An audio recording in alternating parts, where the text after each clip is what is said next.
Well, good morning, lads, lasses, and you non-binary folk. How are we all feeling today? Hope you're feeling better than I, because I definitely slept in. I definitely didn't sleep in, sorry. I definitely didn't sleep in, and I am totally and completely prepared. I was planning to do all this stuff on stream anyway. Yep, totally. I haven't made the tier list, and that was entirely intentional. I didn't bring any fake wine to pretend we're having like a New Year's party. That was entirely intentional. How dare you suggest otherwise? I am completely and utterly in control.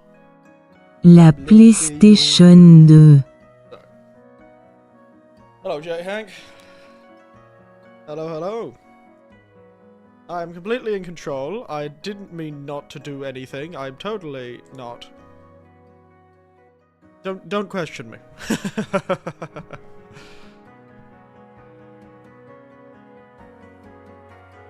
Anyway, let me get a picture from Illustoria of champagne. And I'll put it on the table. Define control. I totally intended to do all of this. The world is collapsing. Well, I don't care about the world. I just care about my little bottle of wine. A little bottle of wine. And why not? I'll put one of these here too. There you go. Let's get some Japanese into this. Other than the one on my head. Alright. Yeah, totally. Today's drink is totally, let me get another picture of the Illustora wine.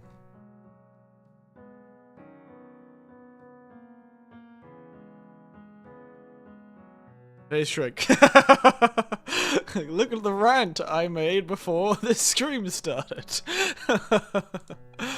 A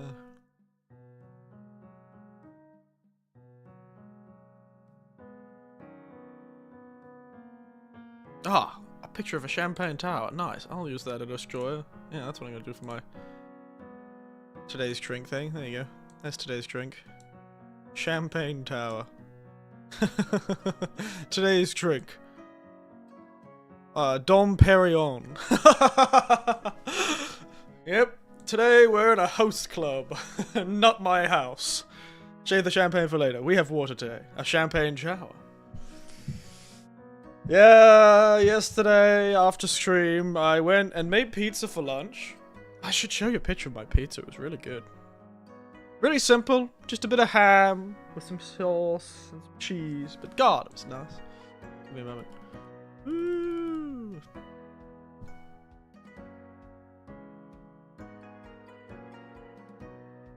What was it? Where is it? I didn't get a picture of it. I sent it to my family. Ah, the sun. Champagne Tower! Because I am organized and I totally have made the tier list already, and we're not gonna have to go find every single goddamn thumbnail to use as part of the tier list. Took the liberty of doing a tier list myself. Oh yeah? Did you? On the games I played or the games you played? I'd be really worried if you did a game of the games I played, but pizza. Actually, yesterday's looked better. Should have taken a picture of it. I realized I didn't take a picture of yesterday's. I only played the picture of him. On the games I've played, of course. Fair enough. Alright, tier list. We'll post the... Oh, yeah, we've already... I like the thumbnail today. Thumbnail did really well.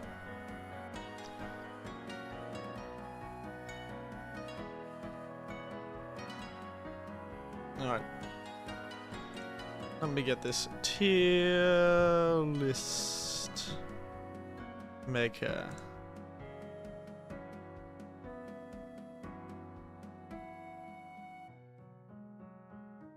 Make a tier list. Eric Winters 2025 stream game tier list. Alright. I was so organized last night, I say, when I desperately made the stream at like 10 PM because I got distracted playing Monster Hunter. I ate lunch. I ate pizza. Delicious pizza. And then I just played Monster Hunter for the rest of the day. I was playing so much Monster Hunter. I finally beat all the monsters that kicked my ass. I finally beat the monster that kicked my ass this time.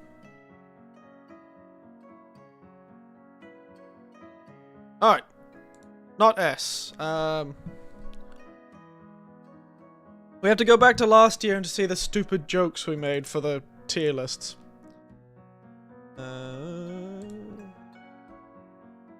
Borderlands 4 was eternal. It was. But that's because I just played it in the evening for like 2 hours. So we had like 25 2-hour streams for Borderlands. Alright. Oh, wait, we're back in the previous year. We had a couple. That's right, we had the beta. We had the Monster Hunter Wilds beta, but then we had Monster Hunter. I can't believe Monster Hunter Wilds came out just this year. It feels way longer. It's so much longer ago.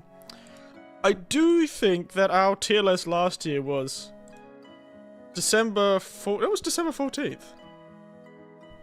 Yeah, we did it really early, and we did it like halfway through. So, anything after the... Oh, fuck's sake. After that, I did another experiment. Oh yeah? What did you experiment on this time?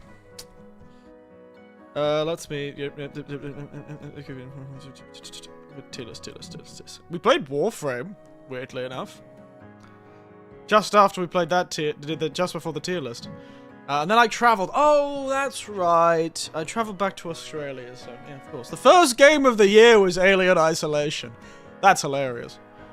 Oh yeah, first, tier list. We watched the VGAs, didn't we? And then we tier listed up. No, that's funny. Alright, what was our tier list called? Seal of Winter's Approval. Yep, okay. Seal... You know what, we'll do this... you know what, we're gonna stay at this screen for a bit. But yes, I can run my Xbox 360 games as well, too. It's Lost Odyssey time.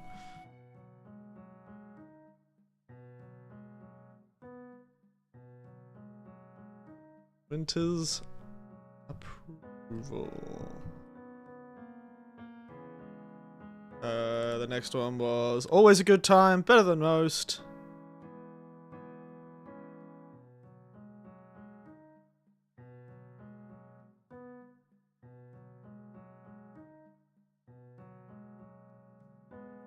Always a Good Time.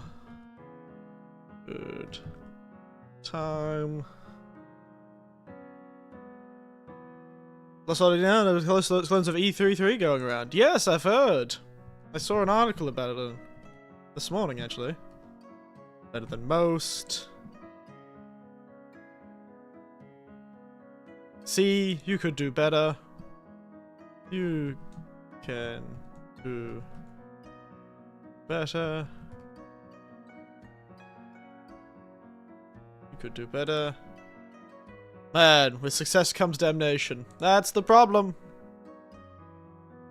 I'm not angry, I'm just disappointed. Not angry. I am just disappointed. Okay. And I'm gonna create a new category. A new category. Can I make a new category? Out of or above.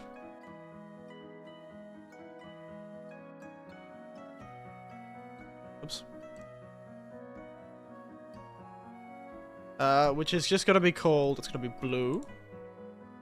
Category gonna be blue. That's purple. Blue. And it's just gonna be called PS2. Wait a second. La PlayStation 2.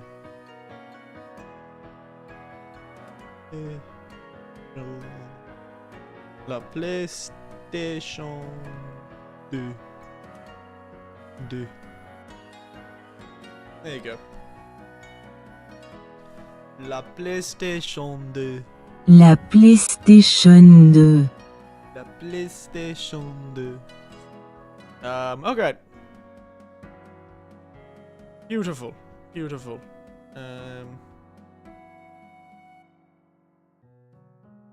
Alright. Oh, that's right, we're three-headed again. We've got to stop doing this three-headed thing. Okay. Let's quickly make this tier list. So, if I remember correctly, we start with Alien Isolation. Alien, alien, alien. I'm gonna use the thumbnails I think are really funny. So, we're not gonna use the basic thumbnail for Alien Isolation. We're gonna do this because I think it's funny. And then next is, if I remember correctly, Monster Hunter Wilds. Crazy, eh? Wilds. We are going to use An Unhealthy Amount of Monton as the title for that one. And the next after that would be Cursed Digicam. Then, weirdly enough, I forgot that there was this year, Everhood 2. Yeah. You had some very good thumbnails with Thumbs. I know, right? I'm choosing the one where I'm like eating the apple and it looks like a meme format. But yeah, Everhood 2 was this year, if you believe. Then 0, the first one, and 0 the second. The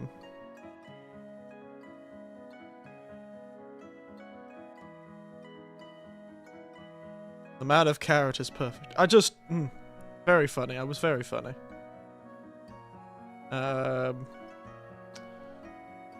Yeah. I'll do that thumbnail for 0 too. And then we did Oblivion Challenge, didn't we? Where we're gonna use the stupid face of my character. Yep, okay. And then Yakuza Kiwami 2.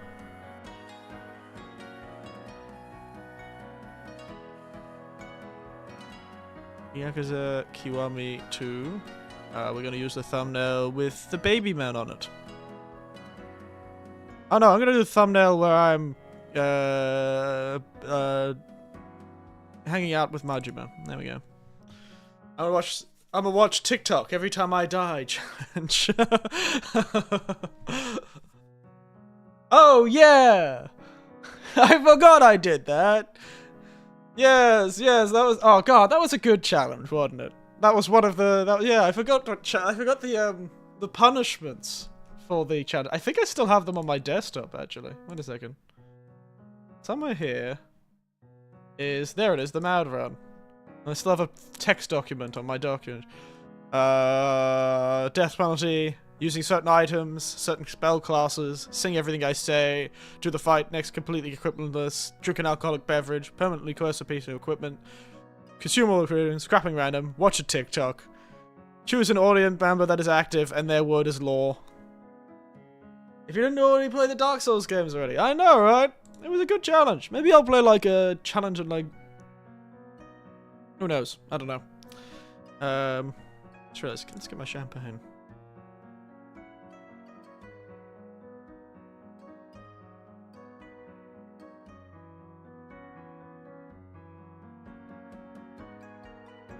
There you go. There you go. Hold on, you still haven't played Bloodborne? On stream? No, I haven't played Bloodborne on stream. I've played Bloodborne before, but I haven't played it on stream. But I have Bloodborne, actually. And I think it's backwards compatible on the PlayStation 5. So, yeah, we could play Bloodborne. We could play Bloodborne. Oh yeah, and of course in that thing, because we were on Mania, we had to drink all of the drugs and alcohol at all times. Which was a pain in the ass, to be honest. Anyway, I got distracted. You distracted me. A Bloodborne challenge run. I wonder what that would look like. Alright, after Oblivion, Yakuza, me hanging out with Thing, then a bit more Monster Hunter, then Little Nightmares 2. Wow. Wow, that was that long ago? Jesus. The year has gone quickly. Gonna do me with a long neck. Jesus Christ, the year did go long quickly. Red Flats. I can see if I can run Bloodborne on a PC. In theory, I could. Yes, in theory. And then we start Hollow Knight Silksong. Wow, we do not have many this year. We do not have many this year, do we? I'm going to use the Crat Exposed thumbnail. That's a good one.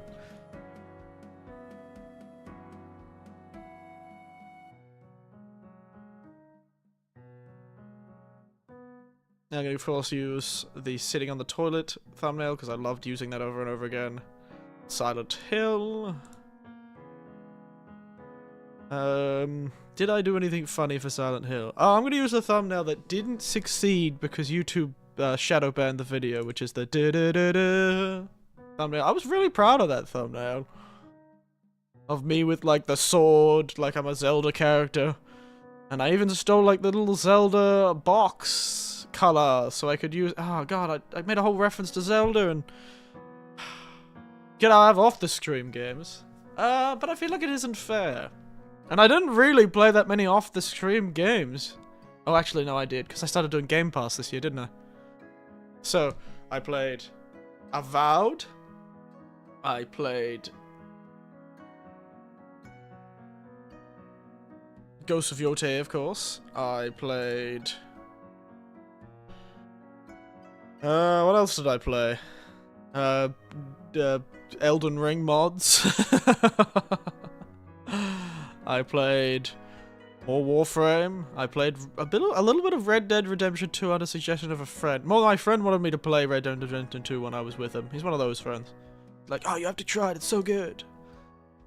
What else did I play on Game Pass? I feel like I played something on Game Pass. I can't remember anymore.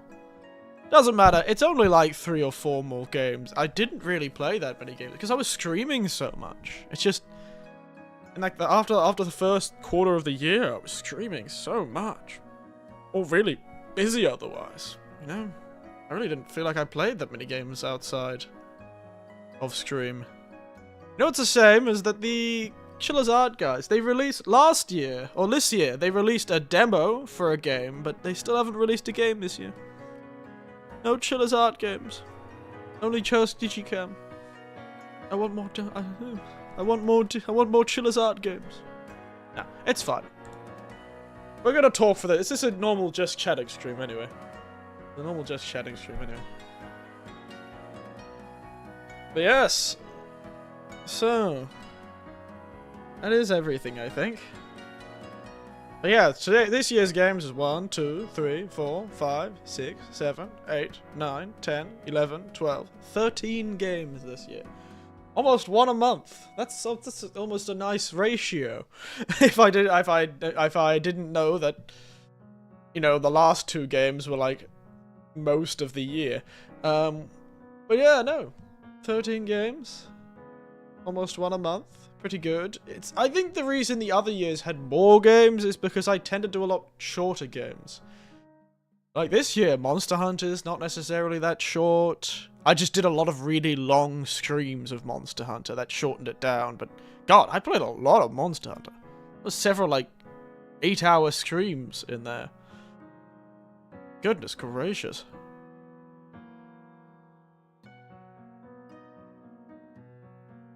Monster Hunter, Monster Hunter, Monster Hunter, wow. I did a lot of just chatting this year too, didn't I? I just streamed for the sake of streaming. The Oblivion streams or something else, weren't they? But yeah, let me just jump to the other screen before I fix the rest of this. But yeah, no.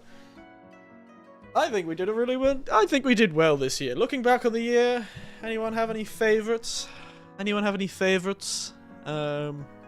Looking back on the year.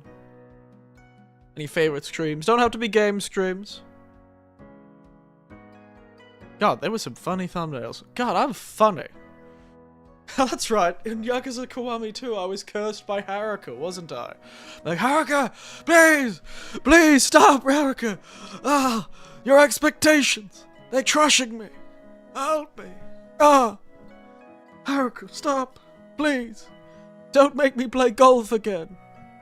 God, that was a fun... I have some funny thumbnails. God, this was a year of really good thumbnails. I really enjoy the thumbnails I made.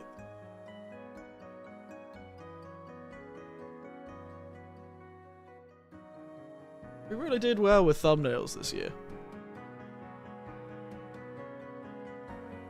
I'm a sucker for the just chatting content. Yeah. It's good. It's good.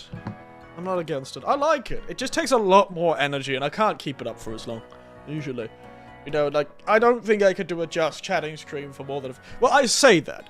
But I can just chat for hours. You know, like... 2 days ago, me and my nephews spoke online for, like... the whole morning. Then they took a flight. And then after that, we played... Monster Hunter for the whole for our evening and the afternoon. Like, afternoon into the evening. So... that whole time we were sort of just chatting for that whole morning, and that was like several hours. I could do that. It's true. It's just it's difficult. I guess I'm worried. I'm always worried that I'll do a just chatting stream, and no one will turn up. On games, Final Fantasy II, like the second Final Fantasy game. Oh yes, I was sick for that stream, wasn't I? Or at least I was recovering from being sick. After I came back from the mountains. Great thumbnail. Fatal Frame 2, dude. I was like, Final Fantasy 2? yeah. Fatal Frame 2. Sorry, my brain doesn't hear it as Fatal Frame, because of course in Japan it's called Zero. It's called Zero in Japan. So my brain keeps thinking Zero when I think of Fatal Frame. Project Zero. And also in Australia it was called Project Zero, not Fatal Frame. Sorry. It was always, it's just different names where I'm from. Different names, J-Hank. You are making fun of my accent? You making fun of my accent, J-Hank, huh? You making fun of me? I'm just Australian, mate. You can't be making fun of me, mate. Come on. There's a racing franchise called Zero in Japan. Well, this is Zero using the kanji, so... you know, it's a bit different. It's a bit different. You know, this is, yeah, Zero with the kanji. Not the, it has the specific kanji that's like Zero. And then it has Crimson Butterfly. Oi. Akai Cho. Crimson Butterfly. So it's not necessarily the same name. Because it doesn't use the English for Zero. Well, it's pronounced Zero. On the box, it has little, like, katakana telling you that it's actually not pronounced day, or whatever Zero is pronounced it with using the kanji. It's actually pronounced Zero. Zero. Yeah, we did a lot of really nice thumbnails this year, didn't we? God. Haruka, please! Haruka, release me! Haruka! And we have the Zero, which was good. I really enjoyed those. To be honest. Yeah, you like the Fatal Frame 2 streams, eh? Fatal Frame 2. It was good. It was good. I wonder what my favorite game of the year would be. Yeah, 13 so many. And you learned a lot of Japanese in those games. Yeah! Yeah, I did it, actually. You know, I tried. It's not like I learned it, let's be honest. I was exposed to a lot of Japanese, and I got better at reading it the more we went on. And I do want to do more of that this year. It's something I want to do more of. I want to play some more PlayStation 2 games, you know. See what's in the second-hand shop. I can show my tier list, add variety. We'll get to that. We'll do my tier list first. Alright, I suppose we've done 30 minutes of chatting, and we'll chat afterwards anyway. Let's get into it. Shall we? Let's get into it. I like that one stream that I just made like a thumbnail that looks like an album cover. Let's get into it. Let's stop delaying and get into it. Alright. Presentation mode. Oh, fuck. I did the same thing again. I fucked it up. Guys. God damn it. Wait a second. Fucked it up. I forgot you have to go save or upload or some shit to actually get it to work. Wait, why did that break?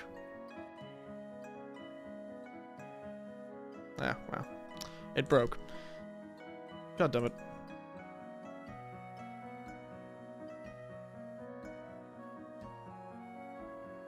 Any New Year's wishes? Any New Year's wishes? Not really. You know.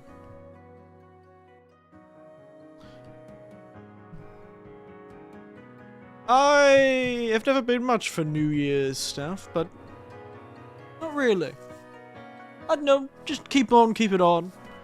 I'd like to stay in this apartment for longer, that would be nice.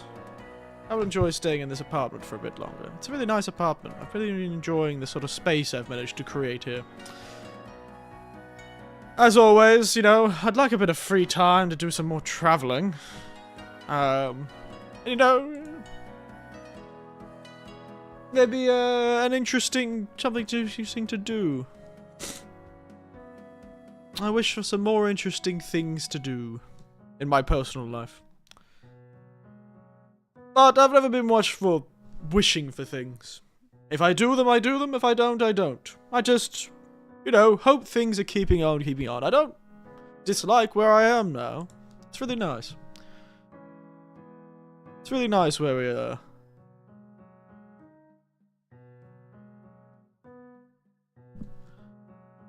I really...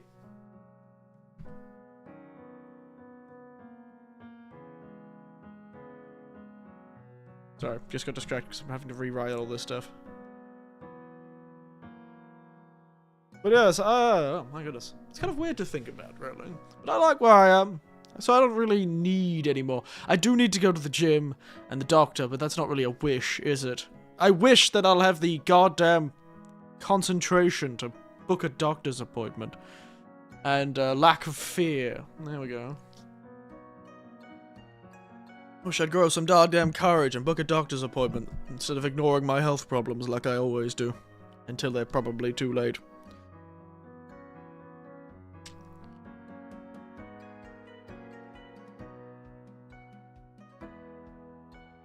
Better. Give me a moment, just need to quickly write this. Go to the doctor. I know.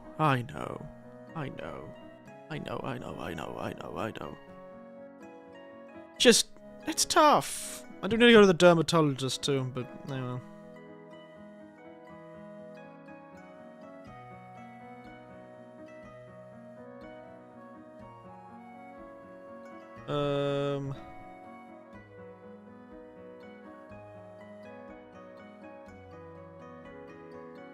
Sorry, but yeah. It is a rough thing, isn't it?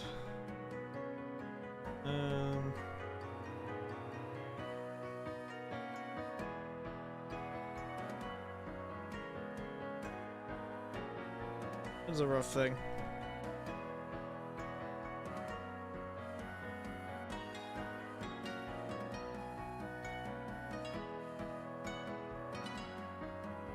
I can't believe I forgot. God damn it. So goddamn stupid. I fucked this up. It is... It's tough. It's tough when you don't speak the language. You kind of get worried. You get worried about weird things, and then you don't do it, and then it's really annoying because then you don't do it, and then the longer you don't do it, the more annoying it gets to do it. It's truly a never-ending cycle. But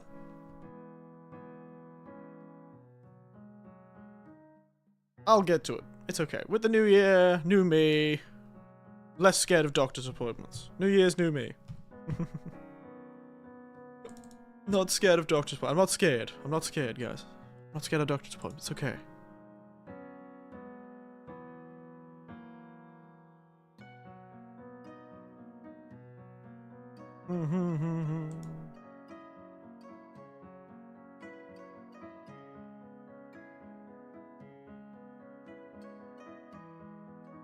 I got the wrong picture of Little Nightmares.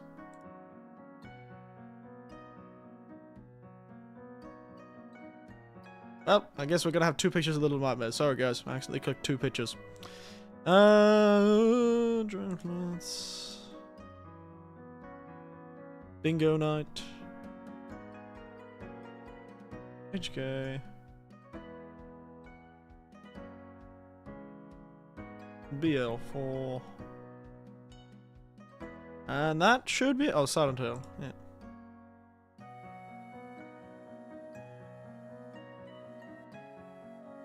Alright. Okay, now I'm done. Because I'm not stupid. Damn PlayStation. Why did I say damn PlayStation? I just saw La PlayStation 2 as the thing, and then I said PlayStation for some reason. Sorry about that. That was a bit mean. PlayStation did not need to catch that. That's a bit tragic. Alright. Let's jump to the other screen. And... window capture.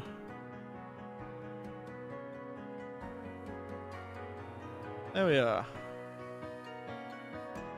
What is it? No, that's not the one. There we are. Okay.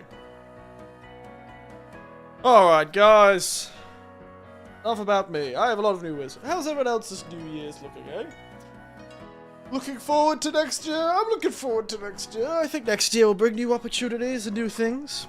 As I said, I don't wish for things. I just hope, you know, they happen. Or they don't.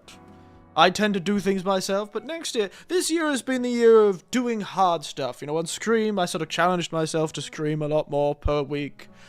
Even while working, I challenged myself to play some long games. I challenged myself not to use my air conditioning during summer, not because it...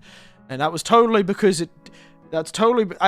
at first, it was totally because I didn't want to use the air conditioning. I just was like, I'll buy a fan and I'll be okay. I'll use the nice breeze that I get from my tall apartment and I'll be okay. I handled the heat before, I can handle it again.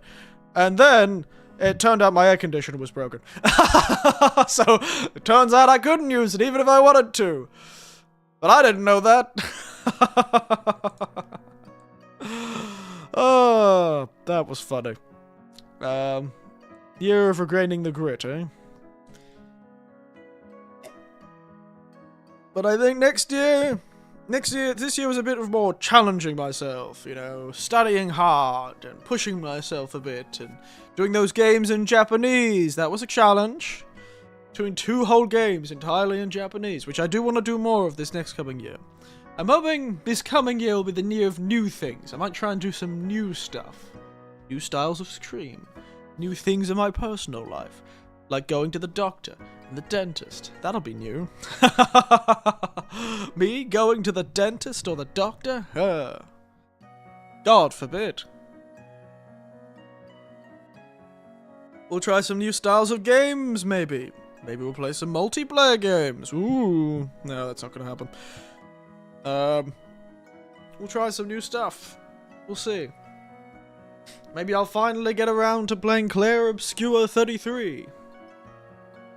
If I do, it'll be really funny, because it'll take up, like, a whole of the year. Who knows? But, here we are. We make... landscape? Yeah, there we are. Alright! Tier list time, everyone. Tier list time. We've got our classic tiers. Seal of approval. Seal of... Winter's approval. Everyone else's approval doesn't matter. If only I could afford Night Rain. Yeah, right? Me too. I still haven't got Night Rain either.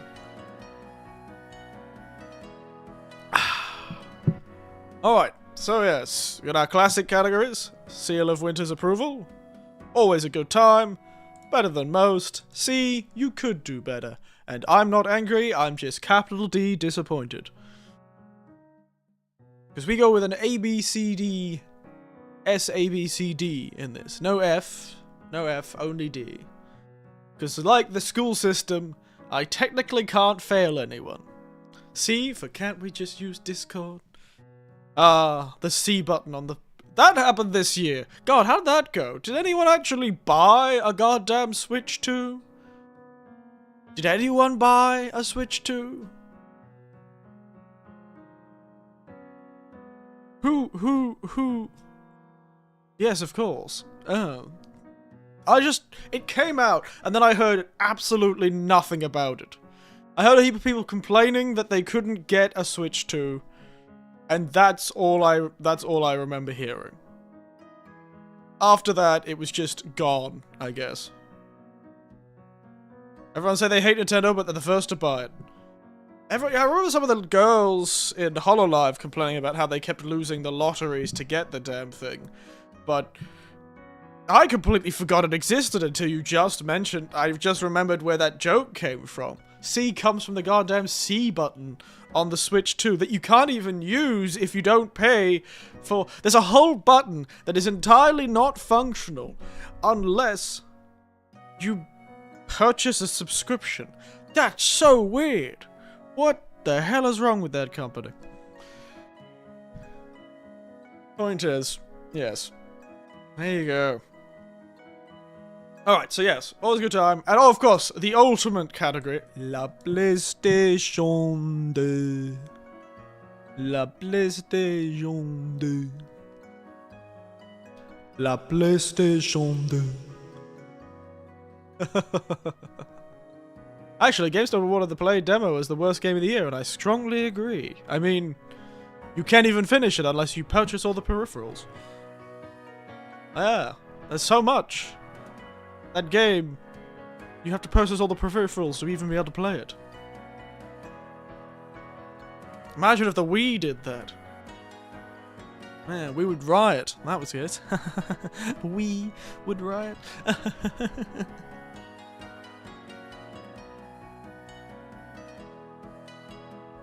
Yes, yes, son. You're very beautiful, very bright.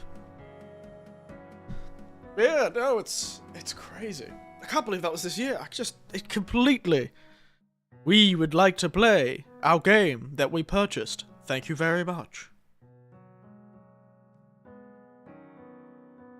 Live? Yeah, I suppose I am live. Yeah, it's tough. It's tough. We would like for you to play. I would too. If I had a Wii, there are a few Wiis at the second-hand shop. Maybe we should buy a Wii and do some Wii Sports. Buy the old Wii and play some Wii Sports. Like...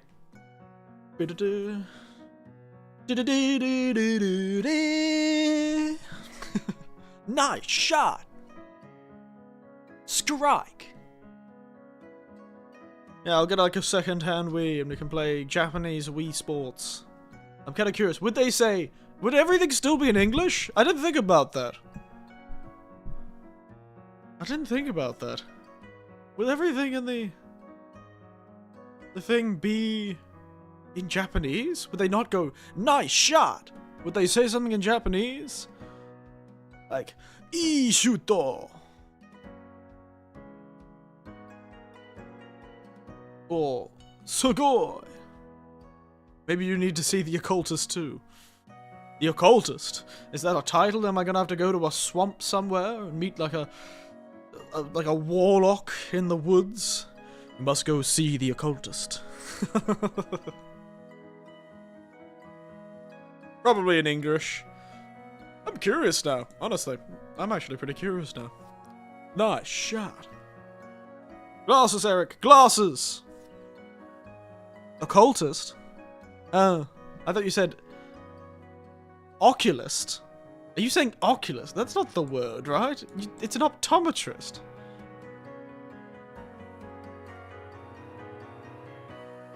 It's an optometrist. Not an oculist. What the hell is an oculist? I thought you were saying occultist. I thought you spelled occultist wrong.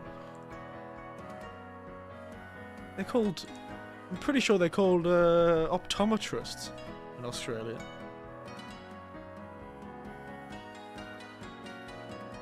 Optician. Ophthalmologist. Optician. Oculist. God.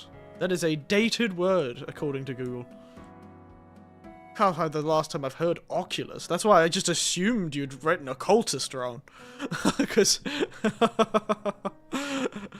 I can't imagine the last time I've heard optologist compared to like ophthalmologist or optometrist.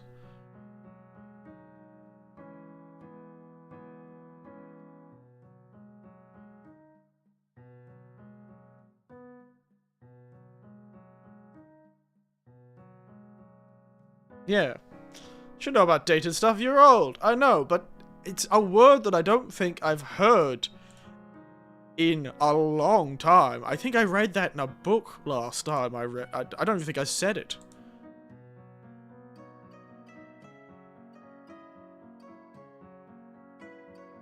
I assume an oculist is an actual doctor, though. An ophthalmologist and an optician are both doctors, whereas an optometrist is not a doctor. It's been such a long time, though.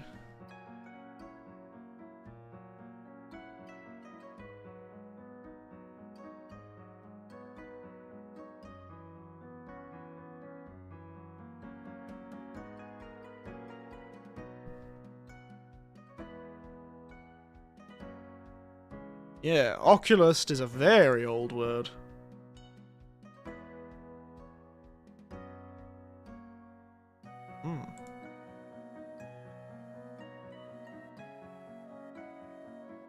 When was the last time? I think I read Oculist once in a book. Like, it's been a long time. Like those book series about the Duke that I used to read. That's probably the last time I saw Oculist.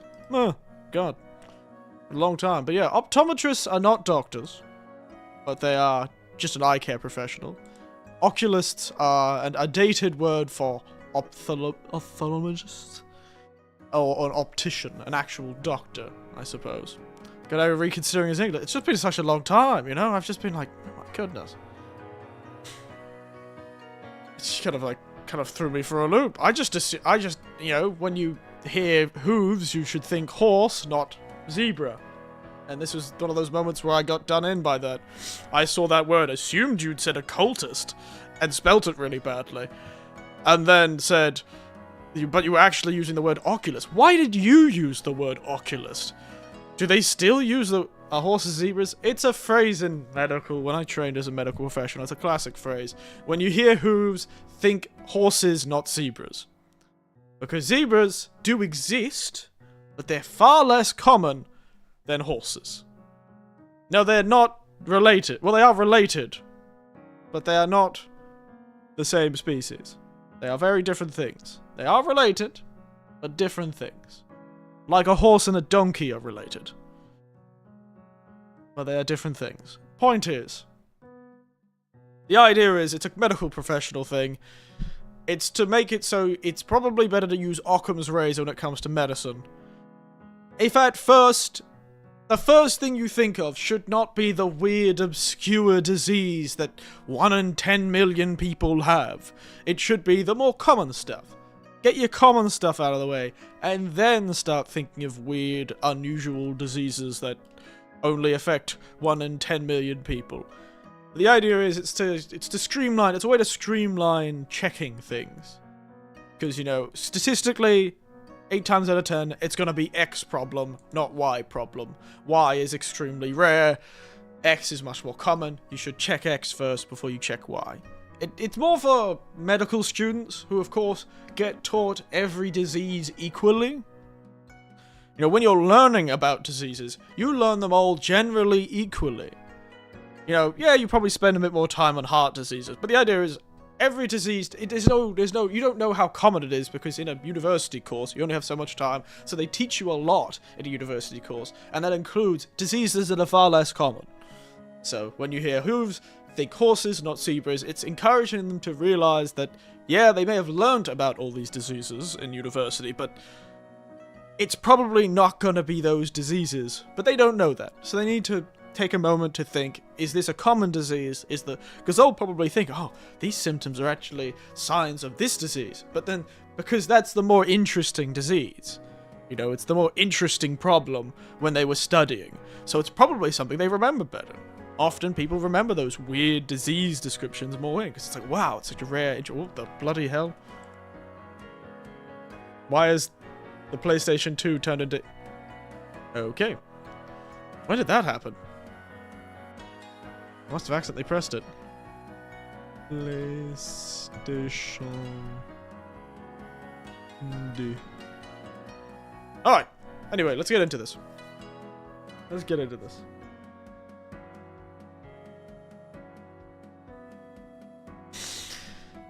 Alright, but yes. No, it's interesting. It's interesting stuff. Anyway, let us get into it. So, let's start with the first game. What's everyone think of the wonderful world of Alien Isolation? Very good horror game. Looking back on Alien Isolation, I really did enjoy it. It's as good as people say. Alien Solitude. Alien, extraterrestrial solitude. Little green men out whoop whoop. What's another word for aliens? It's a cinema. Alien, extraterrestrial. Starling, I guess, maybe, if I was a cultist. What's a good word for Alien Isolation? Alien.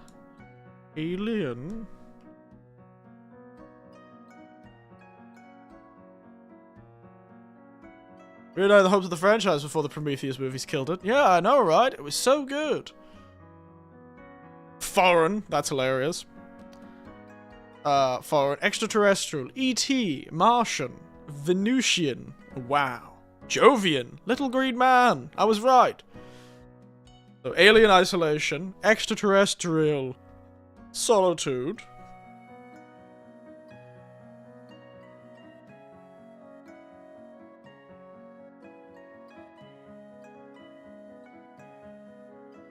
User ban for cinema. Yeah, because it's got two meanings. It's got two meanings. One is for, like, alien meaning like a foreigner. And one means like alien from this place, not from here, essentially. We've got extraterrestrial solitude. We've got E.T. When you went isolation and you go synonyms, one of the synonyms of isolation is segregation. E.T. segregation. Synonyms are funny because they really don't work a lot of the time. Martian insulation, Venusian seclusion, Jovian closeting, Little Green Man partitioning, Little Green Man loneliness, solitariness, Little Green Man solitariness. A title of all time, yeah. E.T. segregation. The humans would do that. That would be... my goodness. Anyway, Alien Isolation. Sorry, I got distracted. Extraterrestrial Solitude was a good game. It really did well. It did well. It was like a perfect... it was an amazing version of the game. Because it really did nail the sort of atmosphere and the fear and... it even got me a bit creeped out and scared and... but I feel like it was more fear for my life than fear for my... I didn't have that sort of existential dread a lot of the time. But I don't normally develop that sort of thing for games. I just can't. My brain is convinced it's fake, so... but I did have that sort of, like, fear that comes from, I don't want to die and have to go back again. That sort of thing. Humans would do that. Have you seen Sector 9? Really good movie. I have seen Sector 9. Really weird movie. It's kind of... It's different. I'll give it that. It is different. I do like how they're like bug versions of Elites. Because wasn't that movie supposed to be a Halo movie? Or something like that? Originally? Was this? I feel like there was something, there was like a game series it was supposed to be like referencing. I'm not crazy, right? There was some sort of like weird... yeah. Imagine the Hopium fans coming from Colonial Marines to Isolation. Colonial Marines was just like a really shit... I feel like they just took a not Borderlands game. They took a... somebody's beeping. They took a...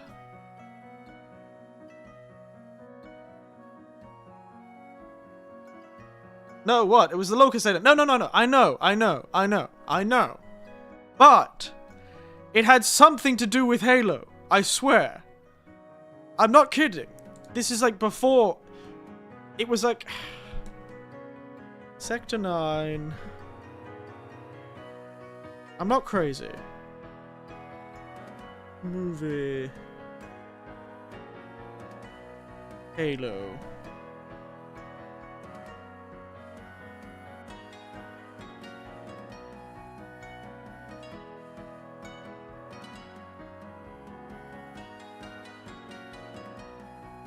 I'm not crazy. I'm gonna go on Wikipedia, on the Wikipedia article. Here we are. Development. Producer Peter Jackson planned to produce a film adaptation based on the Halo video game franchise with first-time director Neil Blomkamp. Due to a lack of financing, the Halo adaptation was placed on hold, and Blomkamp and Jackson discussed pursuing alternate projects, and eventually chose to produce and direct, respectively, District 9, featuring props and items originally made for the Halo film.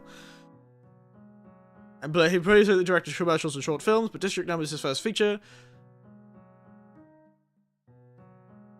And the director wrote the script with his wife, Terry Tatchell, and chose to film in South Africa, where he was born.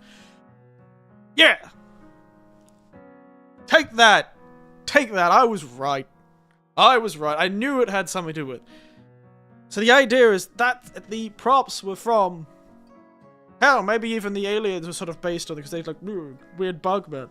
But they did sort of have that weird mouth that reminded me of... Point is... They wanted to do it, but they did something completely different. Well, you know, they used the props from it, though. And then they had the Halo TV series that everyone hated. But the Bugmen were originally going to be elites, I think. And they changed the sort of props. I think they were meant to be going to be elites. And then they changed the props for the Bugmen to be more buggy. Rather than elite-y. But I could see the meaning. Good thing it changed. District 9 is great. I liked it. It was interesting. It was very different. Yeah. What a wild movie, eh? And then the TV series that everyone didn't like. Of Halo. Master Chief immediately took his hat off. And that was just like, what's the point of Halo if the man takes his hat off immediately? So back to alien loneliness. Yes, you get the point. Extraterrestrial solitude.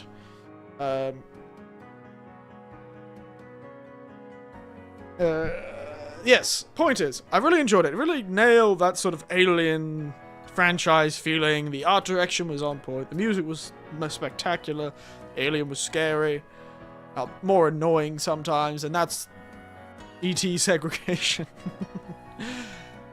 Yeah, he was segregated. No, it wasn't E.T. It was E.T. caused segregation. The segregation of my skull from the rest of my body. The rest of my skeleton. Segregated my bones into pieces. Tear my life into pieces. Point is, it was really a really lovingly created representation of the Alien franchise. Probably the best thing to come out of the Alien franchise since the original Alien movies. Truly. Spectacular stuff. But... I really feel like it could have been one chapter shorter, you know? Yeah, that's the only negative opinion. By the last 2 screams, I was just angry with the game. I was just annoyed. I remember there was a scream where the alien, for all of its amazing... Like, when it's in a bigger area and it's got this sort of free-roaming, adaptive AI, spectacular, love it. Problem is, when you're in a tiny... corridor, or a series of small rooms that have only one entrance. I remember getting stuck for like 30 to 40 minutes in this tiny set of rooms because the alien, there was nowhere to hide for the alien, and the alien did that normal thing of like staying close to you. So you ended up in this one-way room with no way to get away. There was just I died so many times because this alien was just constant, and it got really annoying. It was like one chapter too long. It was just like an hour. It was like one stream too long. The robots were a bit annoying, mostly because they were difficult to kill, but that's the point of them. They can't be as threatening as the alien, but they can be really frustrating.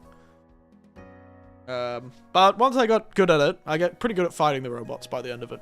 bit. Just a little too long. Which does make it lose some points, because I just started getting annoyed. It went from, ooh, tension, to, ooh, I'm scared because I don't want to lose progress, to, fuck this, fuck you, fuck off. I remember I was swearing a lot by the end of it. So yeah, we've got my favorite thumbnail from the Alien Isolation games, where I got the little salamander from Warhammer 40k and went, damn, I don't think flamethrowers work on this guy. And he said, damn. So, you know what? I'd give it the seal of, you know, I don't personally like horror games that much. So, you know what? I'm not going to give it seal of winter's approval. I'm going to give it always a good time. Always a good time. Alright, we're going to move one of these to be at a different time. I can't remember when I played it, but it was not... I can't remember when I played that, actually. Weird seeing how many horror games you play. Yes! Well, that was actually one of the prerogatives I started streaming because of. I didn't like playing horror games on my own, but I really do enjoy playing horror games with other people. I enjoy watching horror movies as a group, with my nephews and my nieces and my family. I loved watching horror films like that, and I liked playing horror games with my nieces and nephews. I enjoyed that. I enjoyed the sort of community aspect of having fun with something horror. Like, I played the Dead Space games first originally because my nephews were probably too young to be playing Dead Space and were way too scared. And so I started playing it just here and there so I'd play it for them while they watched, so they could close their eyes and the game would continue happening. But that was very cute. They were very cute. Probably too young to be playing Dead Space, but, you know, I'm not going to tell my sister what to do.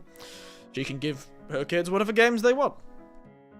Point is, I enjoyed the community aspect of horror games, and, you know, talking about horror games, but I was never that scared by... When I was a child, mind you, when I was a child, horror stuff scared the shit out of me. You know, I read horror novels as a kid, and they scared me so much. I don't know why. Hell, novels that weren't horrifying. There was like a classic adventure tale that terrified the shit out of me. I was so scared when I read a book series where some characters had to crawl through a tight tunnel in a mountain. I literally had claustrophobia. I was so afraid of tight spaces that I was afraid of reading about someone crawling through tight spaces. 5 years and the kid is a pro and man. I was terrified by horror as a kid. It really got to me easily. Books, old horror films, even... Hey, mate, look back on, like, old horror films and you're all like, oh, that's not scary. Like, classic horror films from back in the day. Like, 70s horror films.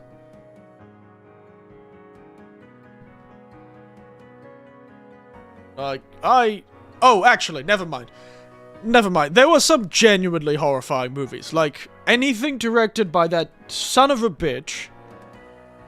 That son of a bitch. What is his name again? God, why have I... It's lost my name. Alfred Hitchcock. Fuck that guy. He terrified me. His movies terrified me when I was young.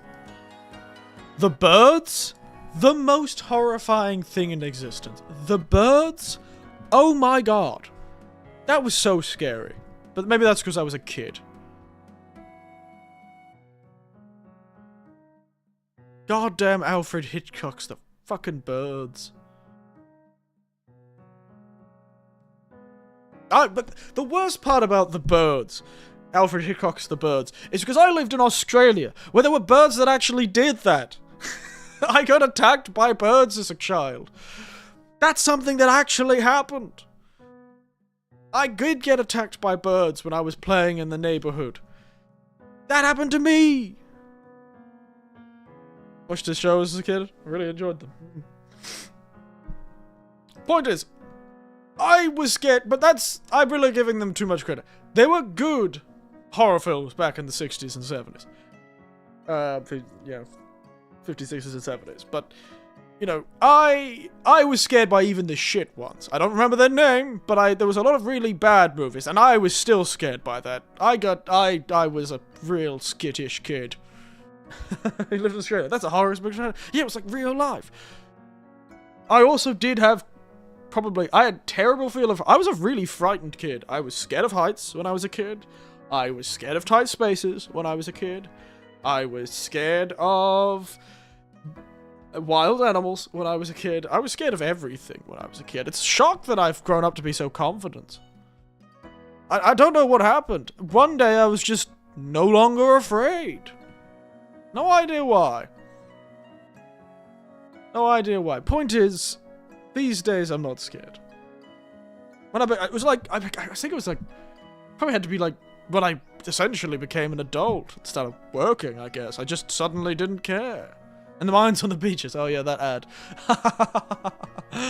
Not just mines. Mostly, the most dangerous stuff isn't mines. It's unexploded ordnance and idiots throwing shells that they, like rocks they find.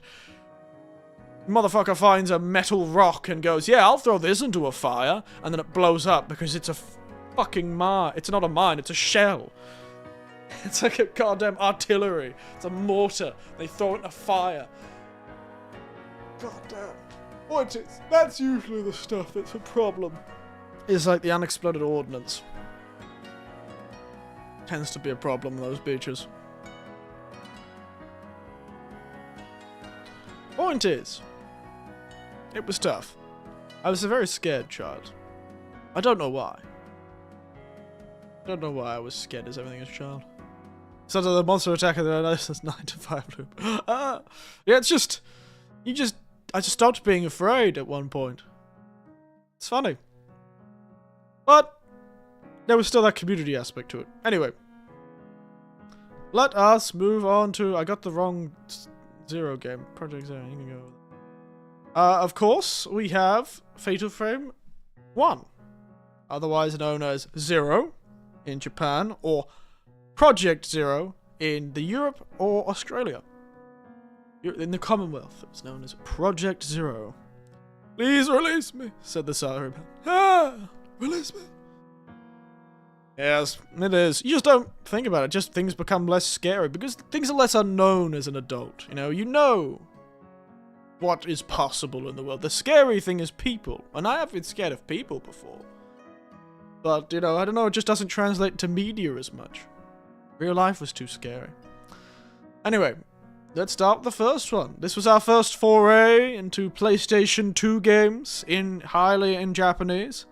And honestly, the fact I understand the story so well is shocking. It is shocking. There was a lot of use of Google Translate, I'll admit. We did use some Google Translate when I got tired, but it was fun. And it was a nice experiment. And I think it's something I'd like to continue this year. And really, it's a good, nice game. We love to see it. It's wonderful. I think you could probably guess which category this PlayStation 2 game is going to go into. Yeah? Can you guess, J-Hank? Can you guess, everyone? Can you guess what this category this PlayStation 2 game is going to go into? That's right. It's gonna go in SREC.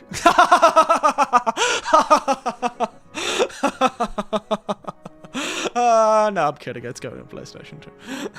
It'd be really funny if I was just like, yeah, no, seal of voices approval. But no, the PlayStation 2. It's really enjoyable. It doesn't play the hell. I heard it.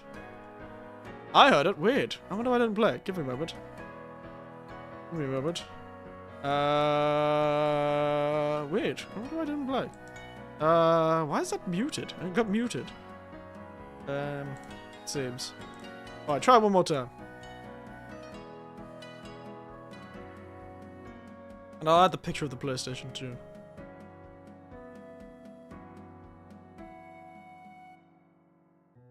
La PlayStation 2. There you go, La PlayStation 2. Woo. There we go. Whoa!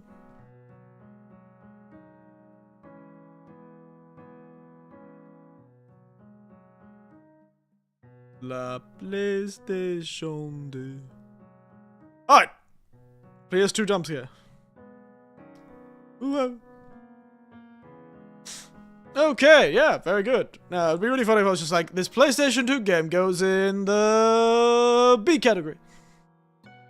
But no, it was good. It was good. I really enjoyed it. It was a bit slow and a bit difficult, but that is an old PlayStation 2 game for you. They really did do a lot of improvements for, like, just general, I'd say, quality of life enough to make the game more enjoyable to play. Because, goddamn, some of the ghosts in this game were a fucking nightmare.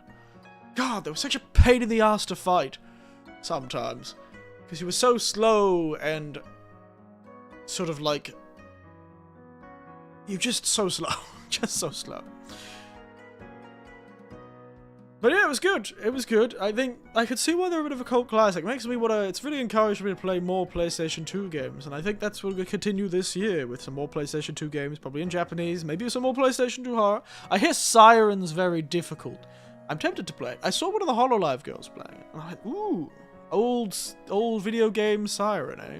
I saw that at the second-hand shop, too. So, could get it. Anyway. Monster Hunter. Alright, to the big one of this year. Monster Hunter Wilds. Now this is a tough one. I love this thumbnail, by the way. This is such a good thumbnail. My god, what a spectacular thumbnail. I had some great thumbnails. That thumbnail, me, an unhealthy amount of Monster Hunter. God. I should make that a... I heard it is very hard. I have heard it is very hard. I have heard it is very hard. Maybe if it's a challenge. Maybe we could do it as a challenge. Anyway. Yes, so... God, if I'm going to make notifications for, like, people subscribing or something like that, I would definitely want to make this goddamn picture part of it. That and me on the toilet in, like, Borderlands, which is over here. This one. There's just such good pictures. I'd almost want to make them like a notification picture.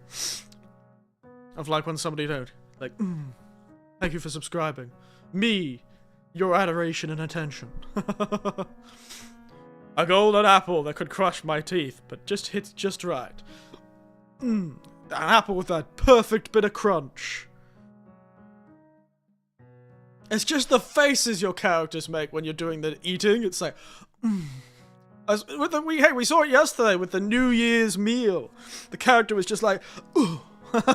Like they're in a goddamn, and they're like that god, like almost to that anime that where they eat, everyone's clothes explode when they eat. That anime that my nephew told me about.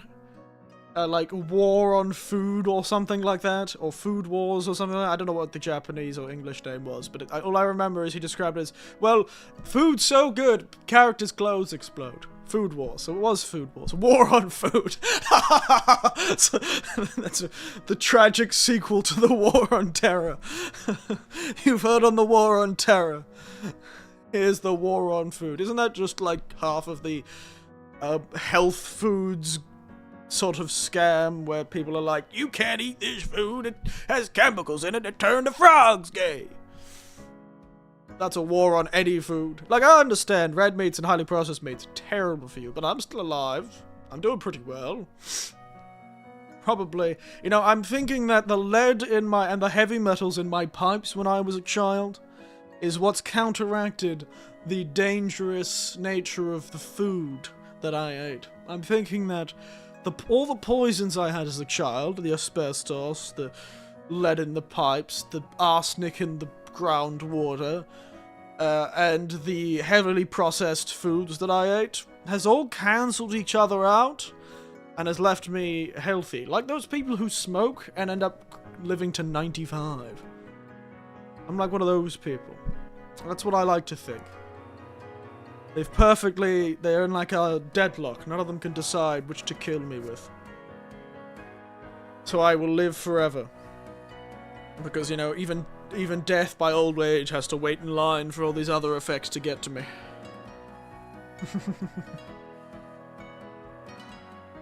Oh yes, it's almost January 1st. 2 days. New Year's Eve. I taught my students to say that because I was teaching them English on New Year's Eve. No, not New Year's Eve. Christmas Eve. And I was like, Eve just means the day before. So New Year's, you can infinitely stack Eve. You could infinitely stack the word Eve in English, because it just means the day before. So technically, if you say New Year's Eve, Eve is the day before New Year's. New Year's Eve, Eve is the day before the day before the day before New Year's Eve. New Year's. And you can just keep going. Technically, New Year's Eve times 365 is just the 1st of January. You can't write the word without E. What was that meme? It was like Markiplier's face on like Farquaad's body. Or Farquaad's face shape on Markiplier's body. Doesn't matter. EA Sports. EA. Challenge everything. Anyway, Monster Hunter. So Monster Hunter Wilds is funny because it is completely it failed in its launch because of on the computer because of its optimization. God, its optimization suck, and honestly, I partly blame Nvidia for it. Farquaad's head on Zuckerberg's body. It was Zuckerberg's body. I thought it was like Markiplier, like a event that had, yeah, there you go. Point is, I know that a lot of people really struggled to launch Monster Hunter Wilds. It had a real issue with optimization on the PC, especially. And even now, they're still fighting, almost 8 months later, they're, almost a year later, they're fighting for their lives for better optimization. Hell, my nephew, it keeps crashing. His whole computer keeps bloody keeling over whenever he's playing the goddamn Monster Hunter Wilds. Left you a meme on Discord? Oh, okay, did you know? Discord. Even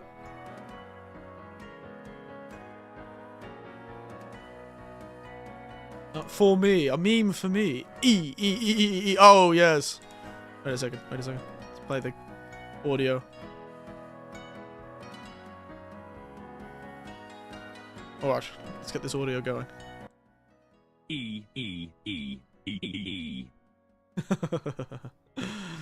Funny.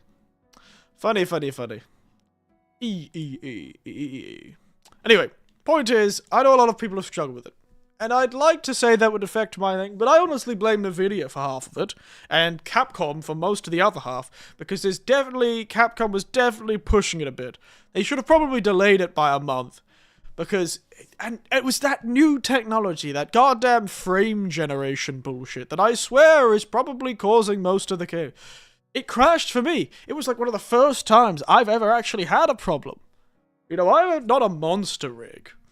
But, I've always had good luck with my computer working. And even the screen, that's what I'm saying. Even got me. But, that wasn't Monster Hunter's fault. It was goddamn Nvidia. I swear, it's Nvidia with their fucking AI generation. I swear Nvidia is paying these companies. I swear it pays developers to push their sort of products. It's like, oh, if you have an Nvidia graphics card, you can use all these fancy things. This goddamn fancy AI frame generation bullshit. AI upscaling. I swear, I blame Nvidia partly for it. I feel like it's part of that circular economy they keep building, where they pay all of these companies to sort of use their product. And convince these companies, convince the executives of these development companies to go, if you use this, you won't have to have, it would shorten your development time because you don't actually have to worry that much about goddamn, you don't have to pay all your employees to spend hours optimizing the game. Don't do that. Just use this frame generation thing. Then even if it runs at 40 or 30 frames per second, it's like it's running at 120. Oh, it's so good. And then the big fellas go, we don't need to do all this optimization because we got all this fancy AI technology from the AI people. I swear to it. I don't know if they do it, but I swear, considering it all appeared in those games around that time, I swear Nvidia must be encouraging these big development companies to sort of push their products, because it's essentially Nvidia advertising. All this, with Nvidia frame generation bullshit. I feel like the goddamn beta is just a goddamn Nvidia advertisement, I swear. I fucking swear. Sorry, that's my rant about that. I swear some of the games these days, and I blame NVIDIA for it, some of the badly optimization games, it's gotta be they keep pushing all this stupid AI stuff that crashes the game, because that was it. NVIDIA, fuck you. A lot of chips into the Android market, and NVIDIA has been the single worst company we've ever dealt with. So NVIDIA, fuck you. Everyone's like, yeah! NVIDIA, fuck you. Because they just, I swear, they fucked game optimization. I think it's their fault. I unfortunately have an NVIDIA card on my computer, but that's because I couldn't actually get a pre-built AMD computer easily. I should have just done it. I should have just gone for an AMD computer. Oh well. That's the developer of Linux, by the way. That doesn't surprise me. Linux has always been much... Yeah, that seems like... Yeah, they've always been a bit anti-establishment, and that's their whole thing. So it makes sense. But I swear, because when I turned frame generation off, and I turned down the AI upscaling, you know what happened? Nothing crashed. My crashes were entirely caused by goddamn NVIDIA. NVIDIA hates Linux and Steam because, one, NVIDIA has its own game streaming software. And let's be honest, I'm pretty sure NVIDIA's end goal is to create a giant series of server banks and giant processing centers, fill it with their own graphics cards, or sell those graphics cards to a company who builds these giant... I forgot what they call them. Everyone keeps talking about centers, the sort of big droning centers that everyone hates and takes up the water supply. Those big AI, those big, like, server bank centers things, those giant ones. I think NVIDIA would love to do one thing. I think NVIDIA would love to stop selling PlayStation, to stop selling PCs to people. If they could immediately tomorrow stop selling graphics cards, they would. Because I think, honestly, their best goal in life would be to push that. They hate Steam because they can't break into the gaming market because of it. They can't get more money from it. They tried with their, like, NVIDIA game scream bullshit. They hate Linux. Yeah, they're already doing that. I know, they've dropped, like, what they're, like, stopping making 40%. They're, like, reducing the amount of graphics cards they're making for computers or for personal use by, like, 40% or something. Ridiculous. I'm glad I'm gonna have to, this is gonna be the only computer I can buy for the next 20 years at this rate. But I think what they're gonna try and do is they're gonna team up with Microsoft and they're gonna build these big data center. And what they're gonna do is they're gonna sell you like a laptop or like a little internet box. Little internet box that has very little processing on the actual thing itself, not a very powerful machine. And then you will use your internet to attach to a data center where you will pay a subscription service. Yeah, I bought a new PC too. Yeah, like over a year ago now, but then the whole market crashes too. Well, the whole market gets completely screwed. But no, they're gonna give you a little terminal, and you're gonna connect to the internet into one of these data centers where you will purchase processing power. You'll get the 5090 experience, where you sit there on your little terminal, which can't do anything on its own, and you'll have to pay money every month to be able to access internet-given processing power. That's their end goal. That's the only way they can make it more worse and make more money than they ought to. Stop selling us computers and instead sell us endpoint terminals where we access their fancy data centers and they charge us month over month for processing power, and we don't get to own any games. And that's why they hate Steam, because Steam sells games and it generally wants to keep selling games to people. Steam likely isn't ever gonna swap to a subscription model. They're not going to be happy. People aren't going to be, and the more people, the fact that people have Steam means they're going to be less likely to move on to these sort of subscription models. Hell, that would be the only goal for Microsoft. It's not to release any new games. It's to release everything on Game Pass. And you have to pay every month, and then they keep jacking up the prices. Because once then, you got this fancy little terminal. Oh, it's just a cheap. It's it's money saving. That's how they'll introduce it. That's my conspiracy. They'll introduce this little terminal in a few years and be like, you can save a lot of money. Oh, isn't it a shame that graphics cards and computer parts are so expensive these days? I wonder who did that. Oh, what a terrible thing. Oh, we have no idea why this happened. Suddenly everything's too expensive to afford. Oh no, what a terrible, but we have a solution. Here's this little computer, but they wouldn't be able to call it a computer. No, they'll call it a computer, then they'll get sued, and they'll have to change its name because it's no longer like a personal computer, it's like an endpoint terminal. And then they'll have to change their whole ad campaigns because somebody will sue them about it. As like false advertising because it's not a computer, it's like a terminal, so it's a different thing, and they'll get sued and they'll have to change its name to like Personal Terminal PT or something. Everyone will be like, oh yeah, get your new PT. Oh, it's a cheap alternative. Oh, can't spend all that money. Oh, just buy this from us and spend $10 a month, and they'll be really cheap and much cheaper than buying a computer in the short term. And then it'll convince people to get onto it, and then they'll start jacking up the price, and then it'll turn out you should have just bought a PC, because after a year of using this little endpoint terminal, it costs the same as a PC anyway. That's where I feel like it's going, and it's making me sad and upset, and that's nothing to do with Monster Hunter. My god. They were screwed on the PC when Xbox 360 became popular. Yeah, yeah. That's what I feel like is gonna happen. They're going to introduce it as a good thing. They fucked the market. They're going to make PCs really expensive because they essentially control the market. And then they'll just go, what a tragedy.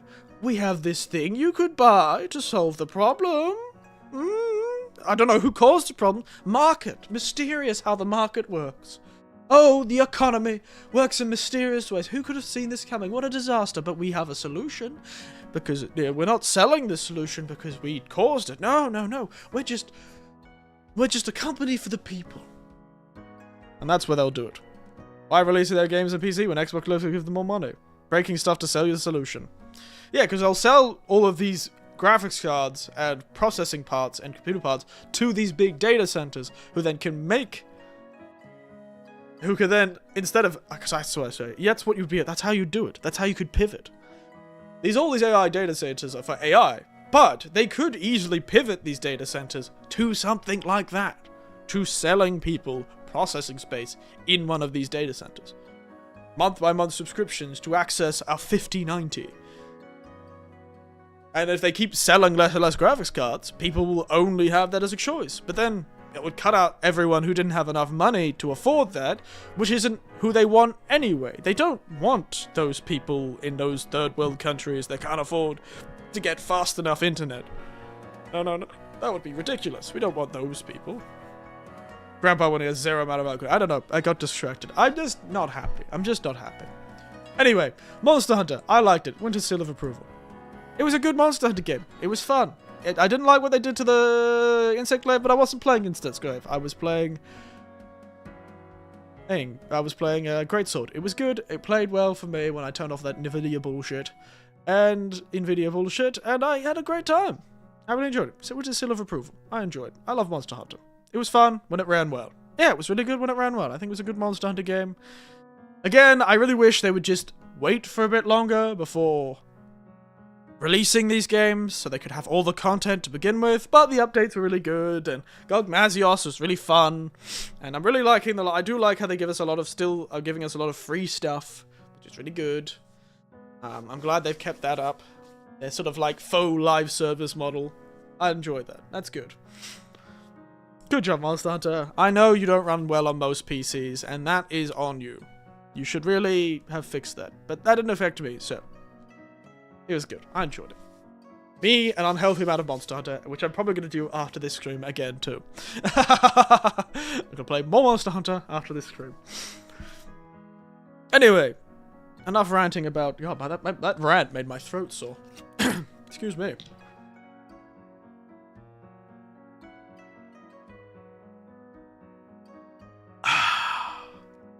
Delicious, delicious cold water.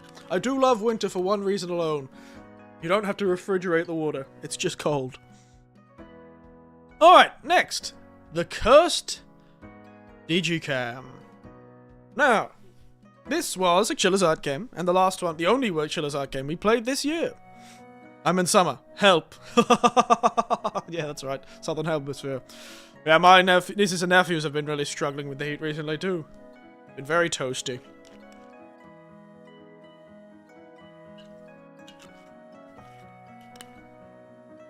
I just realized I don't think there's going to be a single D game this whole time.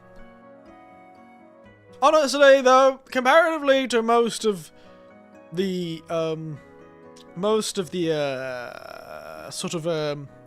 Chiller's Art games, Cursed Digicam was good. I liked 40 degrees. Whew! Yeah, some places in Australia's around that these days. The further north you get, the lower the temperature gets, but the more humid it gets, so it doesn't really change. I'd rather have 40-degree days with no humidity than a 30-degree day with 70% humidity. It's way worse.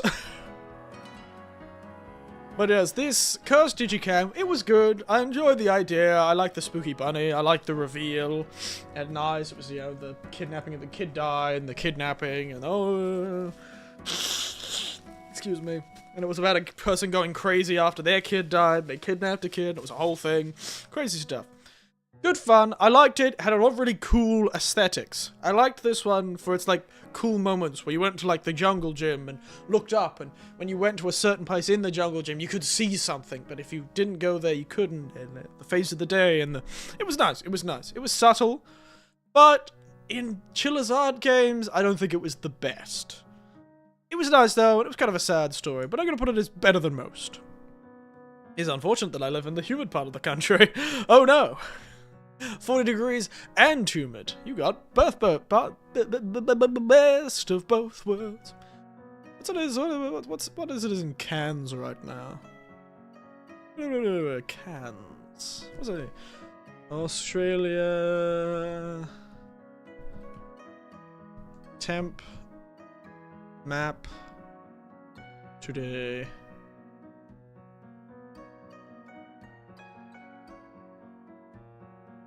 Right. Current temperatures of Australia. Ooh, toasty.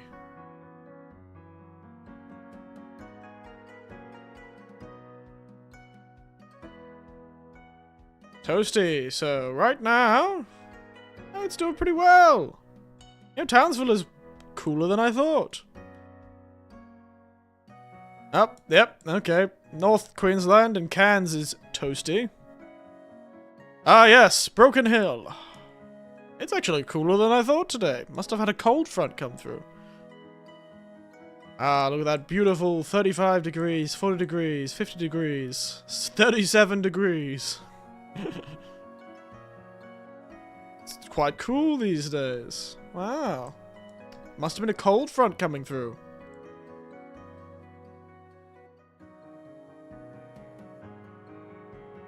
There it is, Argentina.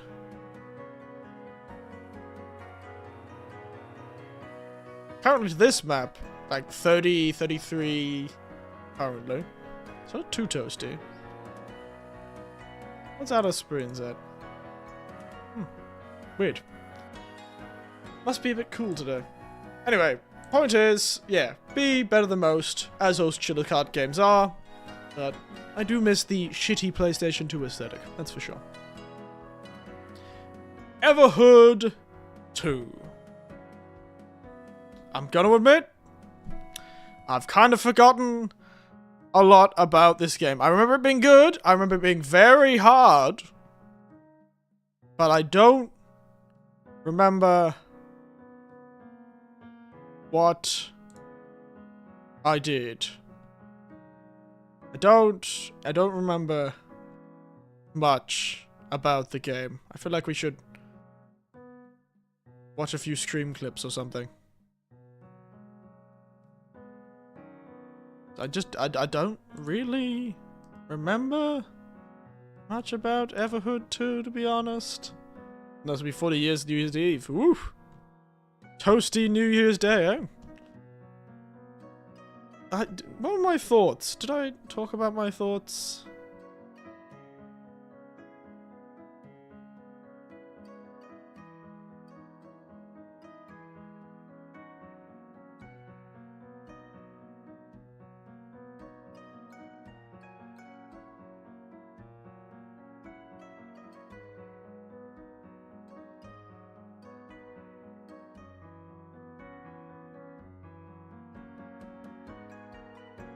Okay, what do I think? I remember this game being so hard. God, it was so tough.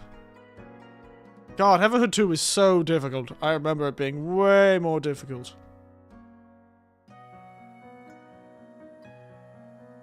The music was spectacular, though, as always. Everhood.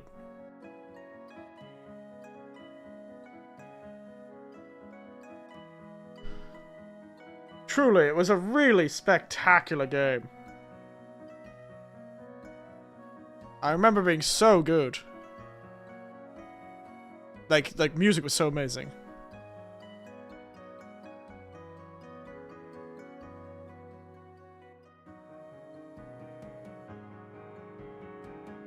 Alright, what is my thoughts? Let me hear.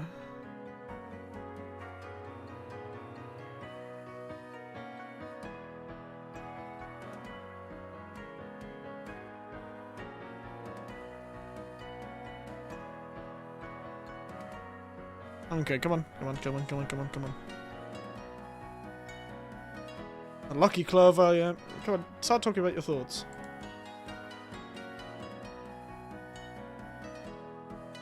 Oh, yeah? Oh, yeah, Rasputin was in the game, yeah.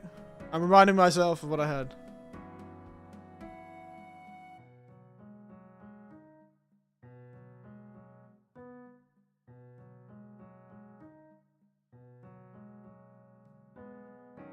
Now, apparently I like the music for the first game better. Okay, I apparently didn't like some music. Wow. Let's listen to me. That's that, though. Yeah? That's my sort of opinion on it. Yeah. But yeah, no, good fun.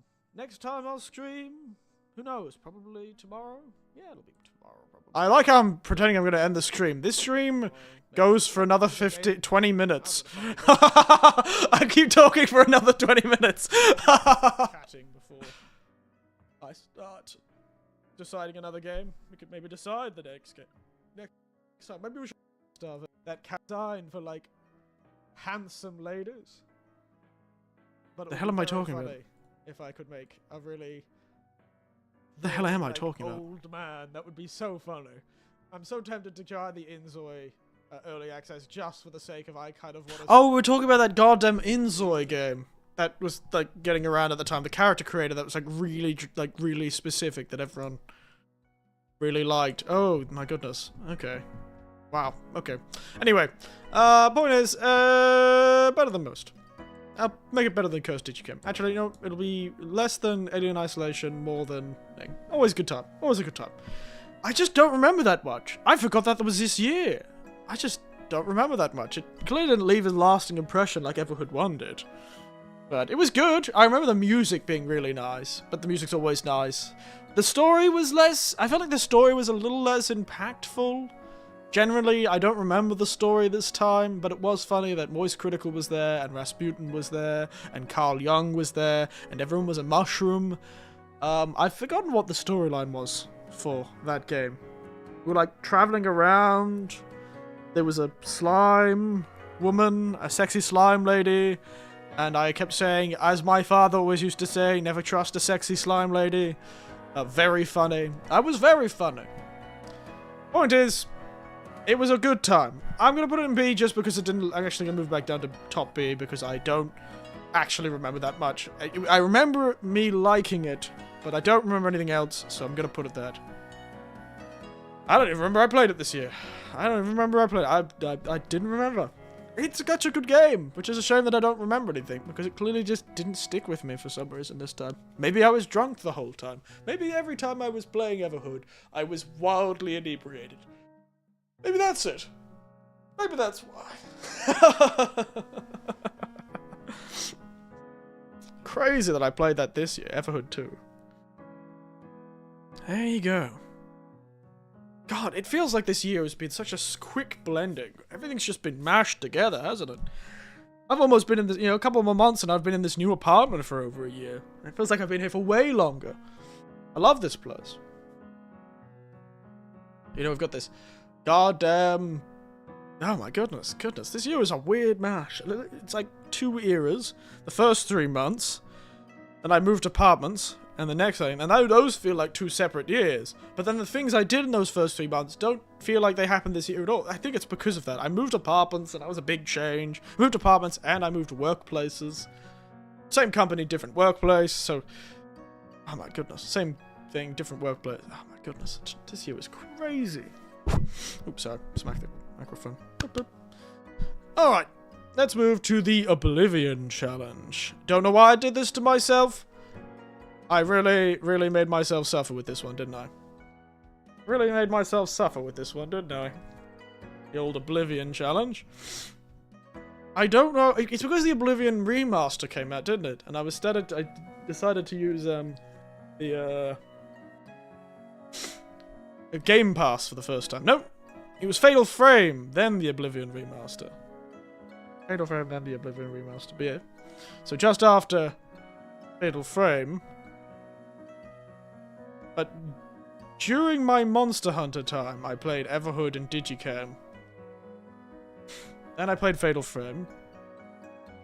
Then I played Oblivion. And made my beautiful character, Erica, or whatever her name was. I can't remember what her name is. What did I call her? Wait a second. Let me see.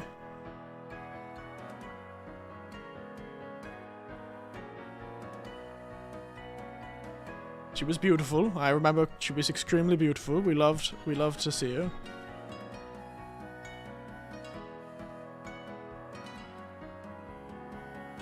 You were there saying, it's weird that you were not making someone old, but I'm pretty sure my character was old. She distinctly does look very weird and old. She can't see.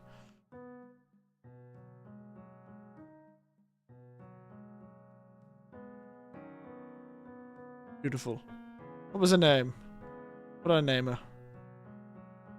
Madoka Winters. That's right. Madoka Winters. I knew it was something stupid.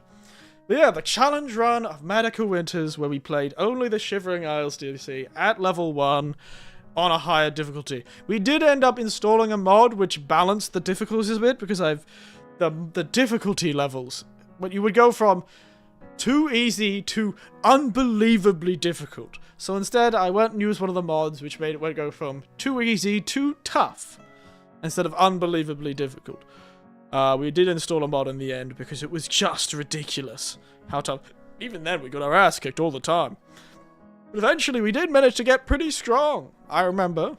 We did really well, and it was nice. It was new, but I feel like it was less about the Oblivion remaster. For me, a lot of people had problems with the Oblivion remaster. I don't remember if it ever crashed. I think we had a good time with the Oblivion remaster. It looked beautiful, is beautiful. Definitely ran on Unreal Engine 5.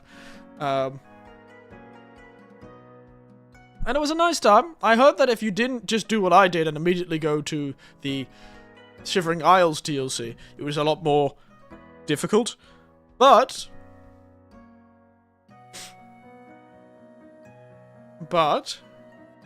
it was interesting doing the challenge. I thought doing the challenge was rather interesting, and I think it was nice. And I think maybe this year we'll do another one. Maybe we will do like a Souls challenge.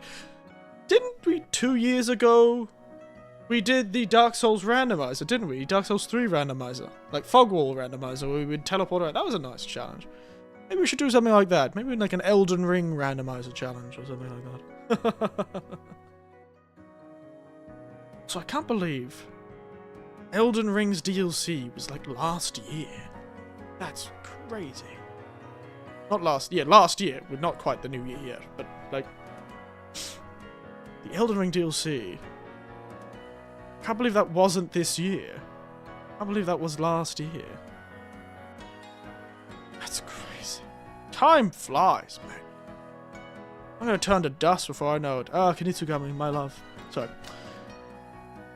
But yes, this year was Night Rain. I know, and I never played it. Not once. I kept saying I would, but I just don't play multiplayer games.